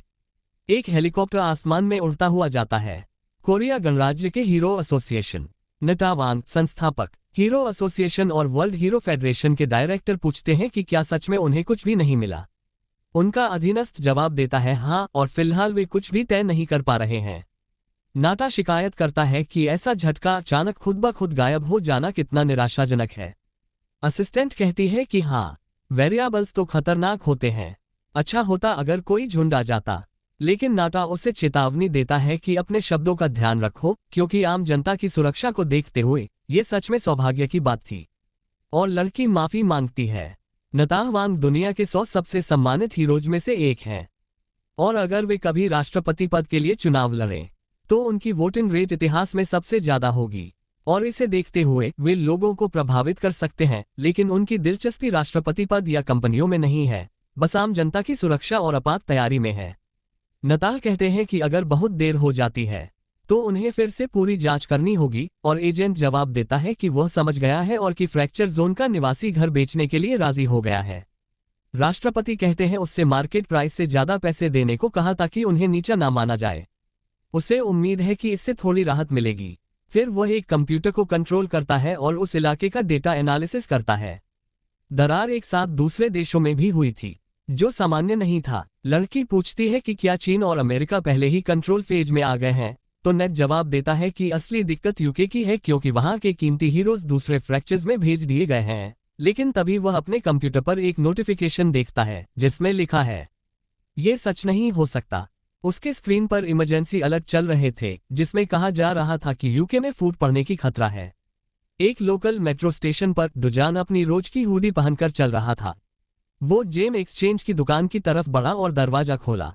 अचानक दुकानदार ने उसे स्वागत किया, लेकिन जल्दी से घबरा गया और अपने मैनेजर से बोला कि ये वही कमीना है जिसने सब कुछ बिगाड़ दिया। बॉस ने जो अखबार पढ़ रहा था उसे नीचे रखा और पूछा क्या यही वो था जिसने बाहर खड़े होकर मैजिक स्टोन की बिक्री जबरदस्ती की थी। डुजान ने कहा कि बिल्कुल सही, क्योंकि उसके पास आज बेचने के लिए जादुई पत्थर है और वो किसी ऐसे हाई रैंक वाले का इंतजार कर रहा था जो उन्हें तुरंत प्रोसेस कर सके, अपनी भारी बैकपैक जमीन पर फेंकते हुए। बॉस सोचता है कि शायद उसने पिछली बार की तरह कम गुणवत्ता वाले जादुई पत्थर लाए होंगे। कहता है कि वो उससे कारोबार नहीं करेगा और विनती करता है कि वो चले जाए। डोजुन उसकी बात दोहराता है कि वो कारोबार नहीं करेगा। फिर बॉस कहता है कि शायद उसे पता नहीं है, लेकिन 1% कमीशन से भारी नुकसान होता है, इसलिए वो उससे फिर कभी कारोबार नहीं करेगा और बस जा। डोजन उसे चेतावनी देता है कि उसे इसके बाद पछताना पड़ेगा। बॉस कहता है कि वो बेवकूफ़ी कर रहा है और पोर्टल सेंटर 5% कमीशन लेता है, साथ ही जादुई पत्थरों के वितरण की अपनी व्यवस्था है, इसलिए उसे अपना बैग उठाकर तुरंत चला जाना चाहिए और वापस नहीं आना चाहिए। डोजन बैग पर लात मारता है जिससे पत्थर जमीन पर फैल जाते हैं। क्लार्क और बॉस दोनों हैरान होकर पूछते हैं कि क्या वो कोई हीरोग्रेड जादुई पत्थर था जिसकी कोई कीमत थी। डोजन कहता है कि अगर उन्हें वो चाहिए नहीं तो भूल जाओ। हीरोग्राम मैजिक स्टोन मेक्सिको का मशहूर ड्रग डीलर केर्जमन मैजिक स्टोन्स को तोड़कर नशीले पदार्थ बनाता था। उसके ऑफिस में एक धमाका हुआ और जैसे ही मैजिक स्टोन की ताकत जागी, वो हीरो बन गया। तब से ये स्टोन बेहद कीमती और मिलना बहुत मुश्किल हो गया। डोजान कहता है कि वो स्टोन्स पैक करके निकल जाएगा, जबकि बॉस सेल करने की कोशिश करता है, पूछते हुए क्या वो बैठकर थोड़ा इंतजार करना चाहेगा। क्लर्क सफाई कर रहा है। काउंटर पर पत्थर रखे थे। फिर बॉस ने डू जून की तरफ ध्यान खींचा और पूछा कि 0.5% की फीस थोड़ी ज्यादा तो नहीं है। डू जून ने कहा अगर उसे पसंद नहीं है तो बस छोड़ दे, लेकिन वो आदमी चिल्लाया कि वो तो बस जानना चाहता था कि उसने इसे 0.5% क्यों घटाया। डू जून ने कहा क्योंकि उन्होंने उसे गुस्सा दिलाया था। फिर बॉस ने सिर झुकाकर माफी मांगी, कहा कि वो बहुत रूखा था। डू जून बोला माफी सुन सुन के थक गया हूं, बस साफ कहो कि व्यापार कर रहे हो या नहीं। क्लर्क सोचता है कि ये कमीना सच में बिल्कुल भी तहजीब नहीं रखता, लेकिन बॉस बोलता है कि कोई बात नहीं, और लंबा चौड़ा समझाता है कि कमीशन क्यों लेना पड़ता है। पर डू जून कहता है कि इतना बातें मत करो, अगर पसंद नहीं है तो छोड़ दो। बॉस 9% पर समझौता करने की कोशिश करता है ताकि किसी को नुकसान न हो। दजान कहता है कि नुकसान मत उठाओ, फिर भी बॉस 8% पर अड़ा रहता है। अलग अलग प्रतिशत पर बात करता रहता है, पर डू जून बार बार मना करता है और क्लर्क जादुई पत्थर साफ करता रहता है। आखिर में बॉस उसके सामने घुटने टेक देता है। डोजुन कहता है कि उनके पुराने रिश्ते को देखते हुए वो 1% फीस मंजूर कर लेगा, जबकि बॉस उसे चोर कहने का मन बना रहा होता है लेकिन चुप रहता है। जवान लड़का कहता है कि ताकि उन्हें पता चले उसके पास ऐसे 7 और बैग हैं, जिससे क्लर्क और बॉस दोनों हैरान रह जाते हैं। बॉस तुरंत अपने अधीनस्थ को कॉन्ट्रैक्ट लाने का आदेश देता है। डोजुन के बैंक खाते में 67 मिलियन एक आ जाते हैं और वह सोचता है कि इस रफ्तार से 11 बिलियन एक का घर दूर नहीं है। और असली समस्या ये थी कि अगर वो फ्रीली फ्रैक्चर जोन्स में ट्रैवल कर सकता तब भी पोर्टल से हाई लेवल मैजिक स्टोन्स लेना मुश्किल था। तब उनके फोन पर एक वार्निंग आती है। बॉस पूछता है ये क्या है और क्या इंतजार करना पड़ेगा। इंग्लैंड से एक अलर्ट आता है जिसमें कोरिया के लोगों से कंफर्मेशन का इंतजार करने को कहा गया है। डोजन चुपचाप उसे देखता रहता है, सोच में डूबा। जवान लड़का कुछ सेकंड्स तक सिर नीचे रखकर नोटिस को देखता है, फिर अपनी नजरें बॉस पर डालकर कहता है कि जिनके पास असली काबिलियत नहीं है। पहले ऐसा हुआ करता था। चाहे कोई भी देश या संगठन हो, उसे टूटन वाले इलाके में जाना ही था, लेकिन अब वो ऐसे जिंदगी नहीं बिताना चाहता। ग्रिल पर एक टुकड़ा मांस सिक रहा है और वह भूख से उसे देख रहा है। जब परिवार रेस्टोरेंट में खाना खा रहा होता है, दादी कहती है कि 100 ग्राम के लिए 2.50,000 एक बहुत ज्यादा महंगा है। लेकिन डुजिन कहता है कि इस बार उसने खूब पैसा कमाया है, इसलिए दादी को फिक्र करने की जरूरत नहीं है और वह मन भर के खा सकती है। येनेओग मांस को अपने मुंह तक ले जाती है और जैसे ही वह खाती है उसकी आंखें चमकने लगती हैं। लड़की स्वाद देखकर हैरान हो जाती है। उसकी दादी बस मांस को ग्रिल होते देख रही होती हैं। डोजान तुरंत ध्यान देता है और कहता है कि उसे ताज़ा रिब्स, प्राइम सिरलोइन, मनरेल टेल और एक स्वालों का घोंसला चाहिए। तो ये 4 चीजें लानी हैं। दादी पूछती है कि क्या वह ज्यादा तो नहीं मांग रहा और ये सब कैसे खाएंगे। डोजान कहता है कि आज वह बिना रोक टोक खाए और दादी को भी अच्छा खाना चाहिए। दादी अपनी देवी को पुकारती है, जबकि यूनियन उसे खाना परोसता है और कहता है कि मांस सच में बहुत स्वादिष्ट है, उसे जल्दी ही ये ट्राई करनी चाहिए। बुजुर्ग महिला कहती है कि उसका यानयोग बहुत दयालु है। फिर वो मांस चखती है और उसकी स्वादिष्टता देखकर हैरान हो जाती है। परिवार वहां एक खुशहाल पल बिताता है, तभी एक औरत आती है। वो पूछती है क्या ये श्री सियो डोजुन है। हुआन जानना चाहता है क्या वे कुछ पल बात कर सकते हैं क्योंकि वो एक हीरो है। लेकिन डोजुन लड़की को रोकता है और कहता है क्या वो नहीं देख सकती कि वह अपने परिवार के साथ खाना खा रहा है। तो अगर उसका कोई काम है तो उसे खाना खत्म होने के बाद बात करनी चाहिए। हुआन कुछ देर चुप रहता है। कुछ मिनट तक सोचती रही कि क्या वो वाकई हाइन हुआन है और वो किस तरह का आदमी होगा। इंतजार की जगह में लड़की उसका इंतजार कर रही है। रेस्टोरेंट में लोग उस एस रैंक हीरोइन को देख रहे हैं जो सियो जुन का इंतजार कर रही है। सोच रहे हैं कि क्या वो सच में वह दुनिया भर में मशहूर स्टार हीरोइन है और वो बिल्कुल टॉप 10 सबसे खूबसूरत हीरोइनों में शामिल होने की हकदार है। लेकिन वे ये जानना चाहते हैं कि वो कौन सा आदमी होगा जो हुआन को इंतजार करवा रहा है। लड़की सोचती है कि 2 महीने पहले सियो जुन एक पोर्टल में गया था और बच निकला था। शायद उसने जागरण किया है और माना जाता था कि वो नए मैपों में फ्रैक्चर था, लेकिन वो साफ दिख रहा था कि जिंदा है और खड़ा था, एक ऐसा आदमी जो सिर्फ एक नज़र और एक शब्द से उसे तनाव में डाल देता था। और कोई कैसे 2 महीने भी पूरे नहीं हुए और वो पहले से ही एस रैंक हो सकता है, जबकि उसे इसमें 5 साल लगे थे। लेकिन ये मुमकिन नहीं कि ये आदमी ऐसे ही एस क्लास बन गया हो। उसके पास कोई और खास ताकत जरूर होगी। अचानक दरवाजा खुलता है। यान सबसे पहले बाहर निकलता है, खाने के लिए धन्यवाद कहते हुए। डोजान नायिका की तरफ देखता है। कोई परिवार के सामने आ जाता है। सेऊ जान कुछ देर चुप रहता है। कुछ पल एक आदमी पूछता है कि क्या उसने गलत देखा है और डू जुन उस पोर्टल से कैसे बच निकला। कांग ची वू ही उसे कीड़ा कहता है। हुआन सोचता है कि कांग ची वू जैसे किसी के अब क्यों सामने आ गया, जबकि वह आदमी बस डू जुन के सामने खड़ा है। वो जवान लड़का एक तरफ हट जाता है और कहता है कि हुआन का उससे कुछ काम है। कांग ची वू हीरोइन को पहचान लेता है। डोजन कहता है कि वो उसकी बात सुनेगा और अपने परिवार का ख्याल रखने को कहता है। औरत पूछती है कि ये क्या फरियाद है। जवान लड़का उससे टैक्सी लेने को कहता है और दोनों को अंदर रख दो क्योंकि उसे अब जाना है, क्योंकि एक कर्ज चुकाना जरूरी है। अपनी ऊर्जा छोड़ते हुए वो कांग चेलवू का सामना करता है। अजूर रेस्टोरेंट के अंदर हुआन महिलाओं को टैक्सी तक छोड़ता है और कहता है कि ज्यादा चिंता मत करना, बस घर चलो। यूनियान को अलविदा कहते हुए उसे प्यारी सी लड़की बुलाता है। टैक्सी चल पड़ती है और दोनों महिलाओं को घर तक ले जाती है। रेस्टोरेंट के अंदर कांग ची वू पर जोर से थप्पड़ पड़ता है। जो दान जिसने उसे मारा वहीं खड़ा रहता है और आदमी जिसने थप्पड़ मारा वो उलझन में दिख रहा था, उसको बदमाश कह रहा था और बोल रहा था, मैं इसे जरूर सजा दूंगा। तभी एक वेट्रेस बीच में आ गई और बोली, यहाँ ऐसा नहीं कर सकते। कांग ची वू ने उससे रास्ता हटाने को कहा और हमला करने की कोशिश की। वेट्रेस को धक्का देते हुए कांग ची वू ने पूछा कि क्या डुजुन अपनी जान गंवाना चाहता है, लेकिन जवान लड़का अपने मुंह से सीधे आगे बढ़ा और बिना किसी मुश्किल के बदमाश की रक्षा तोड़ दी। कांग ची वू की आंखों से खून बहने लगा। वो झुक गया और अपना चेहरा पकड़ लिया। डू जून उसका नाम लेकर पूछता है कि क्या वही था जिसने उसे पोर्टल तक ले जाकर दरवाजा बंद कर दिया ताकि वो वहीं मर जाए, क्योंकि उनसे बहुत कुछ बात करनी है। केन शील पूछता है कि वो ऐसे आदमी से बात क्यों करेगा जिसे उसके अपने पिता ने छोड़ दिया और जिसकी सौतेली माँ ने उसकी मौत का आदेश दिया। डोजान अपने फोन को अनलॉक करता है और वॉइस रिकॉर्डिंग मोड ऑन करता है। फिर केन से वही बात दोहराने को कहता है। उस वक्त आदमी उसे गाली देता है, हाथ में आग निकालता है और पूछता है कि वो क्या सुनना चाहता है, कि उसकी माँ बेइज्जत थी। फिर वो उस पर झपटता है। एक जवान लड़का उससे कह रहा था कि उसे यहाँ ही मर जाना चाहिए। डोजन भी अपनी ताकत एक्टिव करता है और आसानी से कांग की मुक्के को रोक देता है। फिर अपना हाथ दूर फेंकते हुए कांग सोचता है कि उसका मुक्का क्यों टला। डोजन एक और आदमी पर वार करने के लिए तैयार होता है और उस आदमी को कमरे के दूसरी ओर फेंक देता है। जवान लड़का फिर से टूट पड़ता है, जिससे रेस्टोरेंट में मुक्कों की आवाज गूंजने लगती है। वेट्रेस पुलिस को फोन करने की कोशिश करती है, नंबर पूछती है, लेकिन उसका फोन उसके हाथ से छीन लिया जाता है। हुआन उससे कहता है कि वह शांति बनाए रखे क्योंकि वह खुद ही सब संभाल लेगा। वेट्रेस सिर्फ महिला को धन्यवाद देता है। डोजुन लगातार खान पर कई मुक्के बरसाता रहता है। जुइन सोचती है कि वो खुद को बी रैंक हीरो समझता है और यकीन नहीं कर पा रही कि उसे इतनी आसानी से पित्ते देख रही है।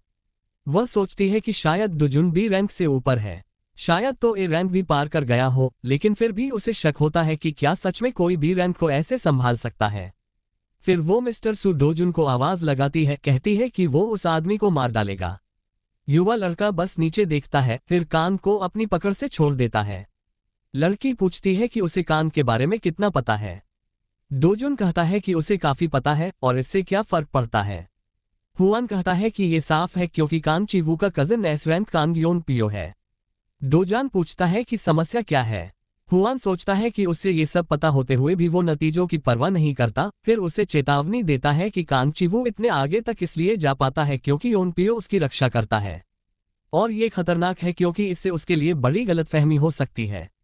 डोजान मुस्कुराता है। हुआन पूछता है क्या उसे डर नहीं लगता।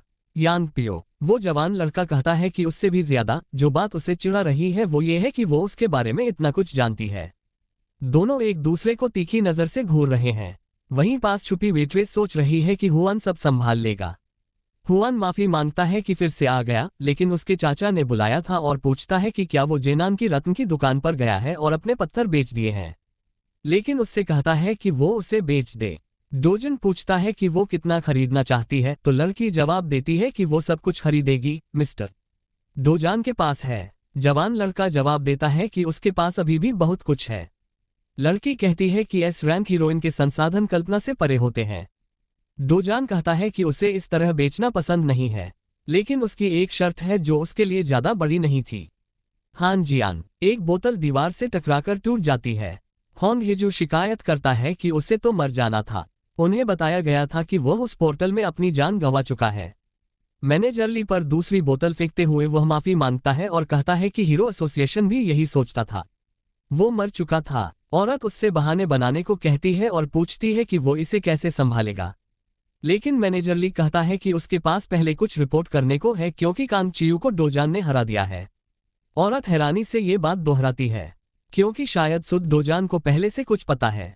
वो घबराकर निगलती है, सोचती है कि अगर उसके पिता या पति को पता चला तो बड़ी समस्या होगी, लेकिन शायद वो इसे छुपा सके तो कोई बात नहीं।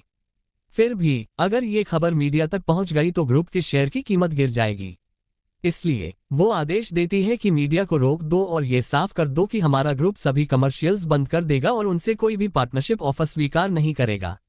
लेकिन सबसे पहले पुलिस को चुप कराना होगा। मैनेजर ली कहते हैं कि पुलिस और मीडिया दोनों पहले ही चुप करा दिए गए हैं। होंग हिजू डायरेक्टर ली का अच्छा काम करने के लिए धन्यवाद देती है।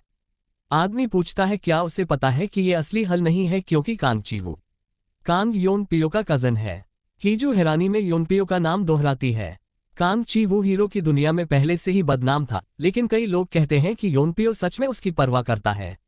असल बात यह है कि चीवू बस एक प्यादा है जिससे योनपियो के गंदे काम कराए जाते हैं। मैनेजर बताता है कि चीवू मीडिया और खबरों को अपने हिसाब से चलाता है क्योंकि इससे योनियो की छवि भी खराब हो सकती है, तो वह कोई कदम उठाएगा। होन हीजी कहती है कि जैसे ही वह मीटिंग फिक्स करेगा वे जल्दी ही मिलेंगे। फिर वह पूछती है कि क्या HCS कैपिटल के प्रेसिडेंट वांग चांगड़ा ने भी उनका साथ छोड़ा है, और वह आदमी कंफर्म करता है कि वह डोजान के परिवार का ख्याल रख रहा है। वह औरत उससे संपर्क करने को कहती है।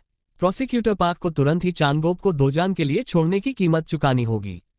कोरिया में कुल 37 फ्रैक्चर जोन थे। उनमें से 5 पोर्टल में लौटते थे और बाकी केवल उन हीरोज के लिए उपयोगी थे जो अपनी योजनाओं को समन्वयित करते थे।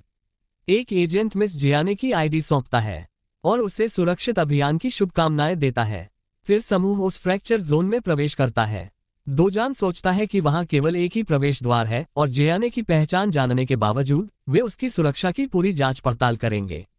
जांग एनजू एक रैंक हीरोइन और क्लियोम गिल्ड के नेता कहते हैं कि जियाने का सबसे पहले फ्रैक्चर जोन में शिकार करने को उत्सुक होना वाकई खास बात है।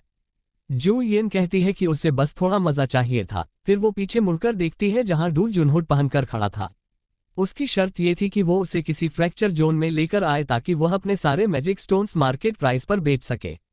जू येन सोचती है कि वो सबसे खतरनाक फ्रैक्चर जोन्स में से एक तक सिर्फ इसीलिए आया और ये पागलपन है, लेकिन उसे परवाह नहीं क्योंकि अगर उसके चाचा का एहसान न होता तो वह अभी भी हीरो की जादुई पत्थर चाहिए था। तो वे जोन में कदम रखते हैं। इनू पूछता है वो लड़का कौन है और जूलियन कहती है कि वो किसी को जानती है। लड़की उसे चिढ़ाती है, पूछती है कि क्या वो वाकई मानती है और क्या वो उसके संभावित बॉयफ्रेंड है। जूलियन मना कर देती है, कहती है कि उसने उसे सिर्फ इसलिए लाया क्योंकि उस पर उसका कर्ज है, और इनू हैरान होता है कि एक एस रैंक हीरोइन का किसी पर कर्ज हो सकता है, और वो सच में सही है। तभी हवा का एक झोंका दूसरे हीरो का ध्यान खींचता है। डोजन बिना कुछ कहे देखता रहता है जबकि पूरी टीम लड़ाई की मुद्रा में आ जाती है। उड़ता हुआ मुर्गा उनके तरफ दौड़ा। इनू चिल्लाया, ये दानव क्या है। जूदियन ने जिंगू और डियन को डिफेंस संभालने को कहा और सुनो से उसके पैरों को निशाना बनाने को कहा, लेकिन दू जेन सीधे आगे बढ़ा और सीधा उस जीव के सिर पर हमला कर दिया। बाकी हीरो उसके नाम से चिल्लाए, लेकिन वह युवक अपनी ऊर्जा बिखेरते हुए बोला कि मैं पहले जाऊंगा। डोजुन पहले ही अपनी बैग जमीन पर डाल चुका था जब जुयान अपनी फौज को हमला करने का आदेश दे रही थी। वह जबरदस्त रफ्तार से निकल पड़ा, पूरी ताकत से कूदते हुए तैयार था। चिकन पर पंच मारा, अपनी आग के तत्व की मना छोड़ते हुए। पंच चिकन पर लगा और उसे नीचे पटक दिया। वो जीव जमीन पर गिरा, भारी नुकसान सहते हुए। हुआन दूर से देख रहा था। चिकन एक ही पंच में हार गया था, उसका चेहरा पूरी तरह बर्बाद हो चुका था। समूह का एक सदस्य पूछता है कि क्या वो सच में एक ही वार में मर गया, लेकिन डू जेन जवाब देता है, अभी नहीं। फिर वो पैर से रौंदने की तैयारी करता है क्योंकि ऐसे चिकन को इसी तरह हराना पड़ता है। समूह के सदस्य हैरान होकर देखते रहे। इनू पूछता है, ये लड़का कौन है। जूलियन कहता है कि ये बस एक ताकतवर आदमी है, लेकिन उसकी दोस्त घबरा जाती है और पूछती है कि उसने कितने हीरो देखे होंगे जो ऐसी चिकन को एक ही वार में नॉक आउट कर सकते हैं। जॉइंट जवाब देता है कि अगर बस ऐसा नॉक आउट करने की बात हो तो उसकी छोटी बहन भी कर सकती है। इंजो शिकायत करता है कि वो बकवास कर रही है क्योंकि ये खासतौर पर एक हवाई लड़ाई थी जहां दानव पंच से बच नहीं पाया। कहता है कि ये एक दानव था। जी सोचता है कि उसकी असली पहचान क्या है। उसे नुआ कहता है और बोलता है उन्हें प्लान बदलना पड़ेगा क्योंकि वो थोड़ी देर के लिए सेंटर जा रही है। वो उस जवान लड़के के पास जाती है और शालीनता से बात करने को कहती है। डोजान कहता है कि उसे किसी ऐसे इंसान से कुछ भी शेयर करने का मन नहीं है जिसने लड़ाई में योगदान नहीं दिया। जायंट जवाब देती है कि वो वैसे भी ऐसा कुछ मांगने वाली नहीं थी और उसकी क्षमताएं वहां काम की नहीं लग रही थी, तो अगर वो और आगे जाना चाहता है तो डू जून मुस्कुराते हुए कहता है कि कम से कम ये मजेदार हो सकता है। वो कहती है कि उसे ये जगह अच्छी तरह पता है और वो आगे बढ़ेगी, इसलिए वो उसे बस उसके पीछे चलना चाहिए ताकि वो खो न जाए। जबरदस्त रफ्तार से आगे बढ़ते हुए डोजान बिना कुछ कहे देखता रहता है, फिर झुककर उछलता है और उसी रफ्तार से दौड़ पड़ता है, इतना तेज कि जमीन तक टूट जाती है। इंजू कहता है कि अगर जॉइंट गोली है तो वो बंदा तो रोशनी है। एक ग्रुप मेंबर पूछता है कि क्या उनका मास्टर उनका पीछा करेगा, लेकिन फिर जल्दी ही ये सोच छोड़ देता है क्योंकि ये नामुमकिन है। तो वे वैसे ही इलाके में शिकार करते रहेंगे जैसे हमेशा करते हैं। वो मुड़कर चिकन के शरीर के पास जाता है और कहता है कि सब कोई उन्हें पसंद करता है। रैंक के हीरो, लेकिन एस रैंक के सामने तो वो बस छोटे मोटे खिलाड़ी ही हैं, बिल्कुल जियान की तरह, और वो लड़का भी उसी लेवल का था। जायंट लगातार आगे बढ़ती रहती है, पर एक पल के लिए पीछे देखती है, सोचती है कि क्या उसे थोड़ा धीमा होना चाहिए। लेकिन तभी दू जून उसके सामने आ जाता है और पूछता है कि क्या वे और तेज नहीं जा सकते। वो दंग रह जाती है और ऑलमोस्ट गिर ही पड़ती है। लड़की सोचती है कि ये क्या हो रहा है, क्या उसे अभी अभी पीछे छोड़ दिया गया। दक्षिण कोरिया में वो दूसरी सबसे तेज है। दू जून उसके सामने रुक जाता है, उससे कहता है कि वो उम्मीद से धीमा है और अगर वो ऐसे ही दौड़ती रही तो कभी उसे पकड़ नहीं पाएगी।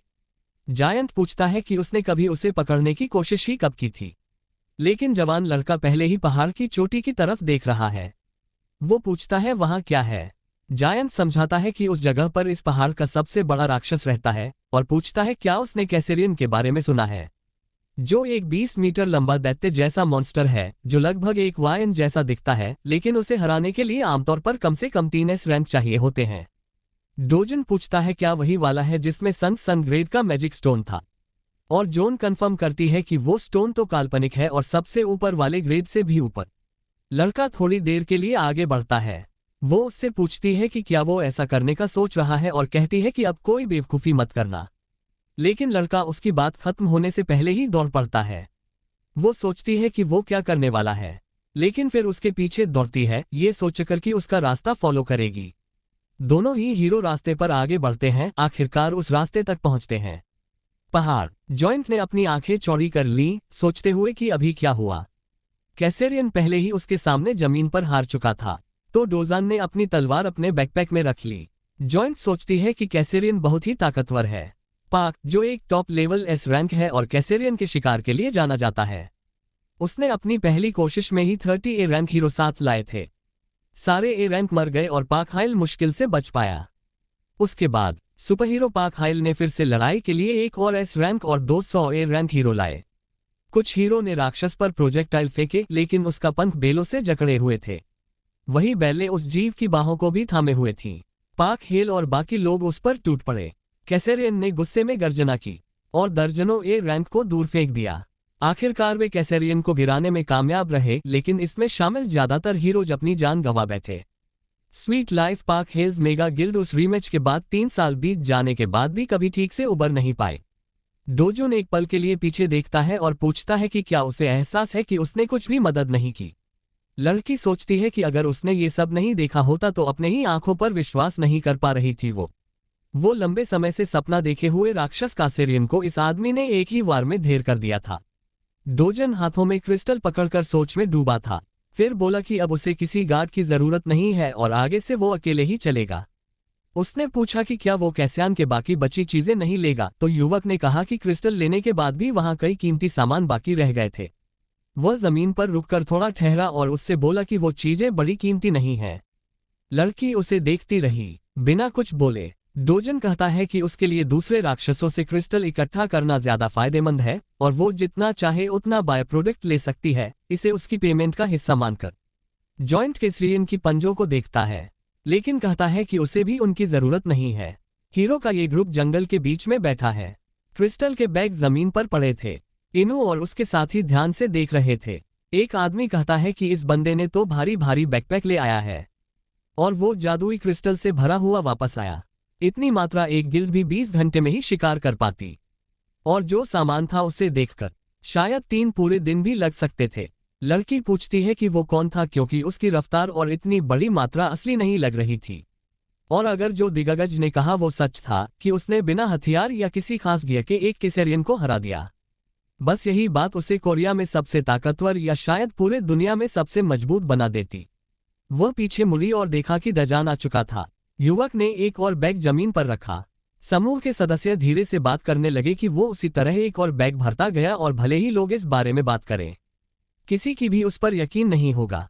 शायद लोग उसे पागल ही कहेंगे, इसलिए बेहतर होगा कि साफ कह दिया जाए कि वे आज जो हुआ उसके बारे में कुछ नहीं कहेंगे, क्योंकि कोई भी मानने वाला नहीं है। गी उस आदमी के पास जाती है जो दूर जुन से पर्सनल बातें कर रहा होता है। ग्रुप के लोग कमेंट करते हैं कि वो दोनों पूरी तरह फ्लर्ट कर रहे हैं और वे तब से जानते थे जब उसने वो लड़का लाया था। वो तरह का आदमी है जो उसके सामने खड़ा रहता है बिना इधर उधर देखे, और वो सच में परफेक्ट कपल लग रहे थे। इनु अपनी ही सोच में एक पल के लिए रुक गई क्योंकि वो दोनों फ्लर्ट नहीं कर रहे थे। बस अजीब लग रहा था क्योंकि वो लड़का जोआन के साथ थोड़ा रुका था और उसे सोच में डाल दिया कि ऐसा कौन करता है उससे बात। वो जवान लड़का उसका बैग उसके हाथों में रखता है और बिना कुछ कहे चले जाने लगता है। इनु सोचती है कि उसने बिना गुड बाय कहे जाने का फैसला कर लिया, लेकिन बैग्स को लेकर हैरान होती है क्योंकि उसने उन्हें वहीं छोड़ दिया। जॉइंट कहता है कि उसने उससे बताया था कि अगर लोग जान गए कि उसने हरा दिया कैसरीन, वह एक ही रात में मशहूर हो गया था, लेकिन शोहरत उसके लिए एक रोक थी और उसने उससे कहा कि वे उसके लिए उन्हें संभाल कर रखे। इंजू सोचती है वह कैसा लड़का होगा। जॉइंट कुछ मिनटों तक चुप रहता है, फिर वही सवाल दोहराता है। उसका चेहरा शर्म से लाल हो जाता है। एक आवासीय इलाके के बीचों बीच एक थीमिस के अंदर एक पंचिंग बैग को बार बार मारा जा रहा है। पाक अपनी पूरी ताकत से उससे लगातार पीट रहा है, हर बार और जोर से मारते हुए। आखिरकार उसे फाड़ देता है। जवान लड़का इस हालात को कोसता है क्योंकि पाक पूरी हालत खराब लग रही थी। एक अधीनस्थ गिल्ड मास्टर से कहते हैं जो मेढक झुकता है वो ज्यादा ऊंची छलांग लगाता है। जितनी बार वो सहता है उसकी शान उतनी बढ़ती है। हाय जवाब देता है कि वो सही कह रहा है, और ये ऐसे है जैसे उन लोगों को जवाब देना जो उसे नीचा दिखाते हैं। बटलर भी सहमत होता है और कहता है कि इसी तरह वे मजबूत ताकत बनाएंगे ताकि जब वक्त आए तो सब गिल्ड मास्टर के सामने घुटने टेकें। खैर असल में सब कुछ कैसरियन को हराने के बारे में है। फिर वो पूछता है कि कौन ज्यादा जानता है, गिल्ड मास्टर से ज्यादा। एक दिन लोग उस हीरो को याद करेंगे जिसने सबसे कम लोगों के साथ कैसरियन को हराया था, और एसोसिएशन उसके अधिकारों की गारंटी देगी। हेल कहता है हाँ ये सही है और उसके जैसा कोई नहीं, लेकिन गिल्ड 3 साल पहले के मुकाबले बहुत छोटी हो गई थी और फिर भी वही अकेला था जो उस पक्षी राक्षस को हरा सकता था। अधीनस्थ पुष्टि करता है कि गिल्ड मास्टर के अलावा और कोई सक्षम नहीं हो सकता। उस ट्रेनिंग हॉल में बातचीत जारी रही। वहां एक फाइल थी, सेओ दोजुन के बारे में जानकारी वाली बात थी। क्योन पियो ने पूछा क्या वही लड़का है? उसका अधीनस्थ बोला हाँ, कुछ महीने पहले हीरो चोलू ने उसे खत्म करने की कोशिश की थी, उसे एक पोर्टल में फेंक दिया था। योनियो ने पूछा क्या वो उस जगह पर जागा था जहां कोई भी नहीं बच पाता? अधीनस्थ ने सिर हिलाया और बताया कि क्लाइंट हॉन्ग हिजू था, जो ग्रुप टी की एग्जीक्यूटिव डायरेक्टर और ग्रुप धू की दूसरी बेटी है। यांग पियो ने पूछा फिर वो उस लड़के के पीछे क्यों थी? सचिव ने कहा ऐसा लगता है कि वो ग्रुप टी का गैरकानूनी बेटा था और 7 साल की उम्र में उसे लिया गया था, लेकिन हिजू के बेटे को जन्म देने के बाद 2 जून को निकाल दिया गया। योंग पियो कहता है कि वो अभी भी अपना खून है और परिवार को इसकी कोई परवाह नहीं है।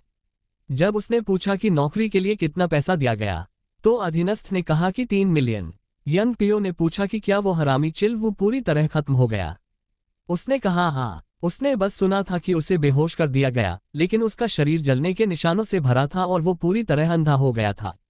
यंग पियो ने कहा कि वो एक बेरहम हरामी है, फिर मारता है। योंग पियो गोल्फ बॉल को होल की ओर फेंकता है, ये सोचते हुए कि अगर वह खुद होता तो अपने होंठ काट लेता और अपनी खोपड़ी कुचल लेता। और इस स्थिति में तो और भी बुरा यह है कि अफवाहें हैं कि हयान जायन ने सू दोजुन की मदद की थी। योंग पियो गोल्फ बॉल को मिस कर देता है। वह फिर से पूछता है कि वह उस आदमी की मदद क्यों कर रही थी और उनका क्या रिश्ता था। वह आदमी जवाब देता है कि उसे पक्का पता नहीं है, लेकिन उसकी गवाही और पुलिस की वजह से मामला शांति से सुलझ गया। योंग पियो उसे तुरंत पता लगाने का आदेश देता है कि उनका रिश्ता कैसा है क्योंकि उसे यह जानना ही होगा। उसका अधीनस्थ आदेश मान लेता है और भाग जाता है। वहीं युम्पियो नीचे देखता है, क्लब को कसकर पकड़े हुए। वह विकृत हो गया था। वह अपना सामान दूर फेंक देता है।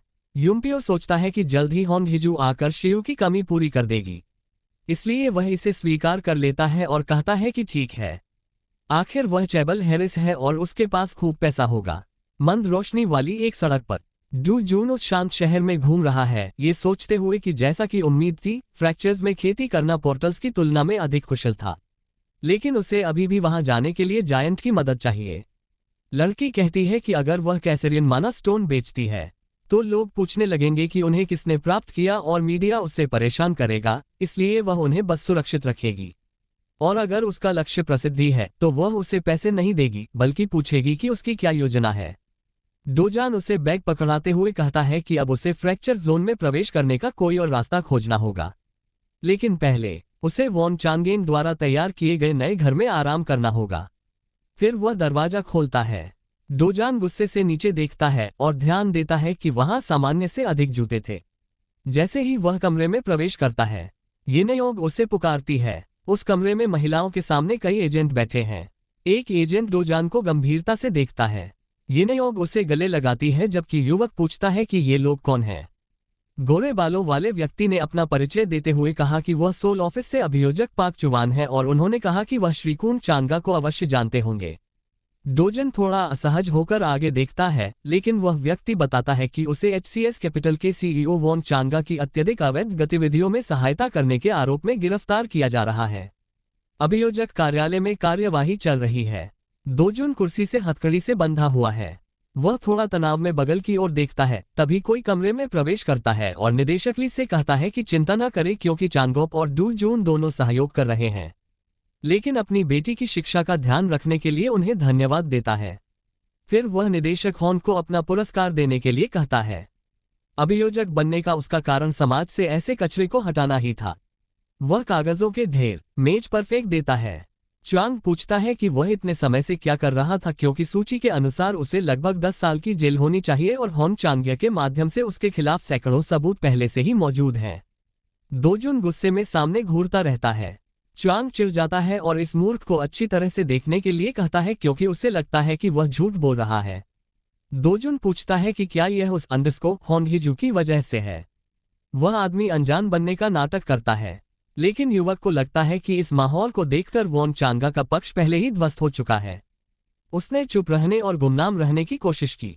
इस समय उसे नहीं पता कि उन्हें जानकारी कहां से और कैसे मिली, लेकिन उसे लगता है कि कोरियाई अभियोजक एक मजाक है और इस कमीने की जिंदगी अब खत्म हो चुकी है। डोजान गुस्से से उसे घूरता है, जिससे चोल्योग उसकी उपस्थिति मात्र से ही घबरा जाता है। वह थोड़ा पीछे हटता है, बेचैन हो जाता है, फिर हकलाता है और डोजन के चेहरे पर हाथ से वार करने के लिए तैयार हो जाता है, लेकिन बीच में ही रुक जाता है। एक एजेंट घोषणा करता है कि अभियोजक पाक को कुछ देर के लिए बाहर जाना होगा क्योंकि अचानक उसे कुछ अजीब लगा और वह इसके बारे में चिल्लाने लगता है। च्यूइंग पूछता है कि क्या मशीन खराब हो गई है या कुछ और, लेकिन अधीनस्थ इससे इनकार करता है, ये कहते हुए कि उसने जांच की है और उपकरण में कोई समस्या नहीं है। हीरो स्कैन से पता चलता है कि वह एक सामान्य व्यक्ति है। फिर भी पाक कहता है कि इसका कोई मतलब नहीं है क्योंकि वह सु डोजुन है। उसका अधीनस्थ जवाब देता है कि किसी तरह उसके जागने से संबंधित सारा डेटा पूरी तरह से गलत है।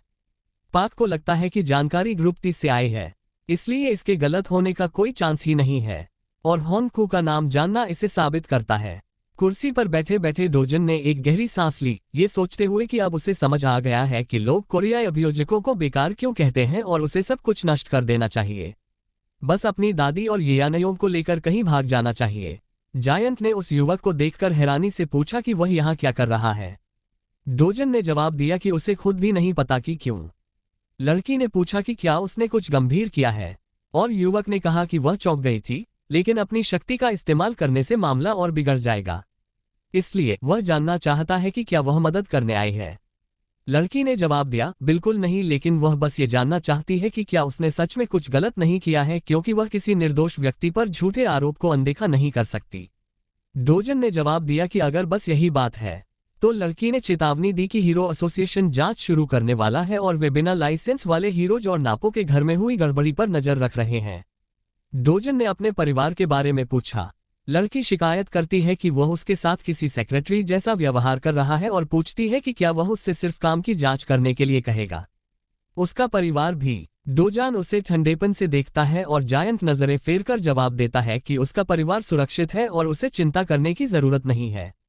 डोजान उसे धन्यवाद देते हुए कहता है कि वह यह एहसान जरूर चुकाएगा। गियन शर्मिंदा होकर कहती है कि चाहे कुछ भी हो, उसे थोड़ा और इंतजार करना चाहिए क्योंकि वह इसे जितनी जल्दी हो सके सुलझा देगी। लड़की सीधे तौर पर डू जून की बेगुनाही साबित नहीं कर सकी। उसने अभियोजक पाक च्वांग को अवैध रिश्वत लेते हुए बेनकाब किया और उसे बर्खास्त कर दिया गया। फिर एक निष्पक्ष जांच ने पुष्टि की कि डू जून का इस घटना से कोई लेना देना नहीं था। वह बिना लाइसेंस के हीरो होने के कारण सजा से बच नहीं सका, लेकिन गियन के बचाव कार्य ने निलंबन की सजा भी रद्द कर दी। महिला की कार के रेडियो पर खबर आती है कि यूनाइटेड किंगडम में पहले कभी न देखे गए राक्षस प्रकट हुए हैं, जो अपनी शक्तिशाली कूदने की क्षमता से नागरिकों पर हमला कर रहे हैं। डोजान कहता है कि वे मैकाशियन हैं। लड़की पूछती है कि उसे यह कैसे पता चला, क्योंकि यह एक नया राक्षस है और केवल एसोसिएशन ही इसका नाम जानता है। डोजान सोचता है कि राक्षसों के नाम मनमाने ढंग से नहीं रखे जाते। माना पत्थर में ऊर्जा और अंतर्निहित जानकारी होती है, इसलिए ये राक्षस का नाम और अन्य जानकारी प्रकट कर सकता है। आधुनिक पृथ्वी पर यह विज्ञान द्वारा किया जाता है, लेकिन नष्ट हो चुकी दुनिया में यह जादू द्वारा किया जाता था। और यदि वही राक्षस दोनों दुनियाओं में प्रकट होता है, तो वहां के अधिकांश राक्षसों को डू जून नाम से जानती होगी। फिर वह युवक उसे सलाह देता है कि वह लाल अग्नि चींटियों का उपयोग करके आसानी से उनसे निपट सकती है। उनका विष मनुष्यों पर अप्रभावी होता है, लेकिन मैकाशियोन को लकवाग्रस्त करने में शक्तिशाली होता है। और उसे यह बात ध्यान में रख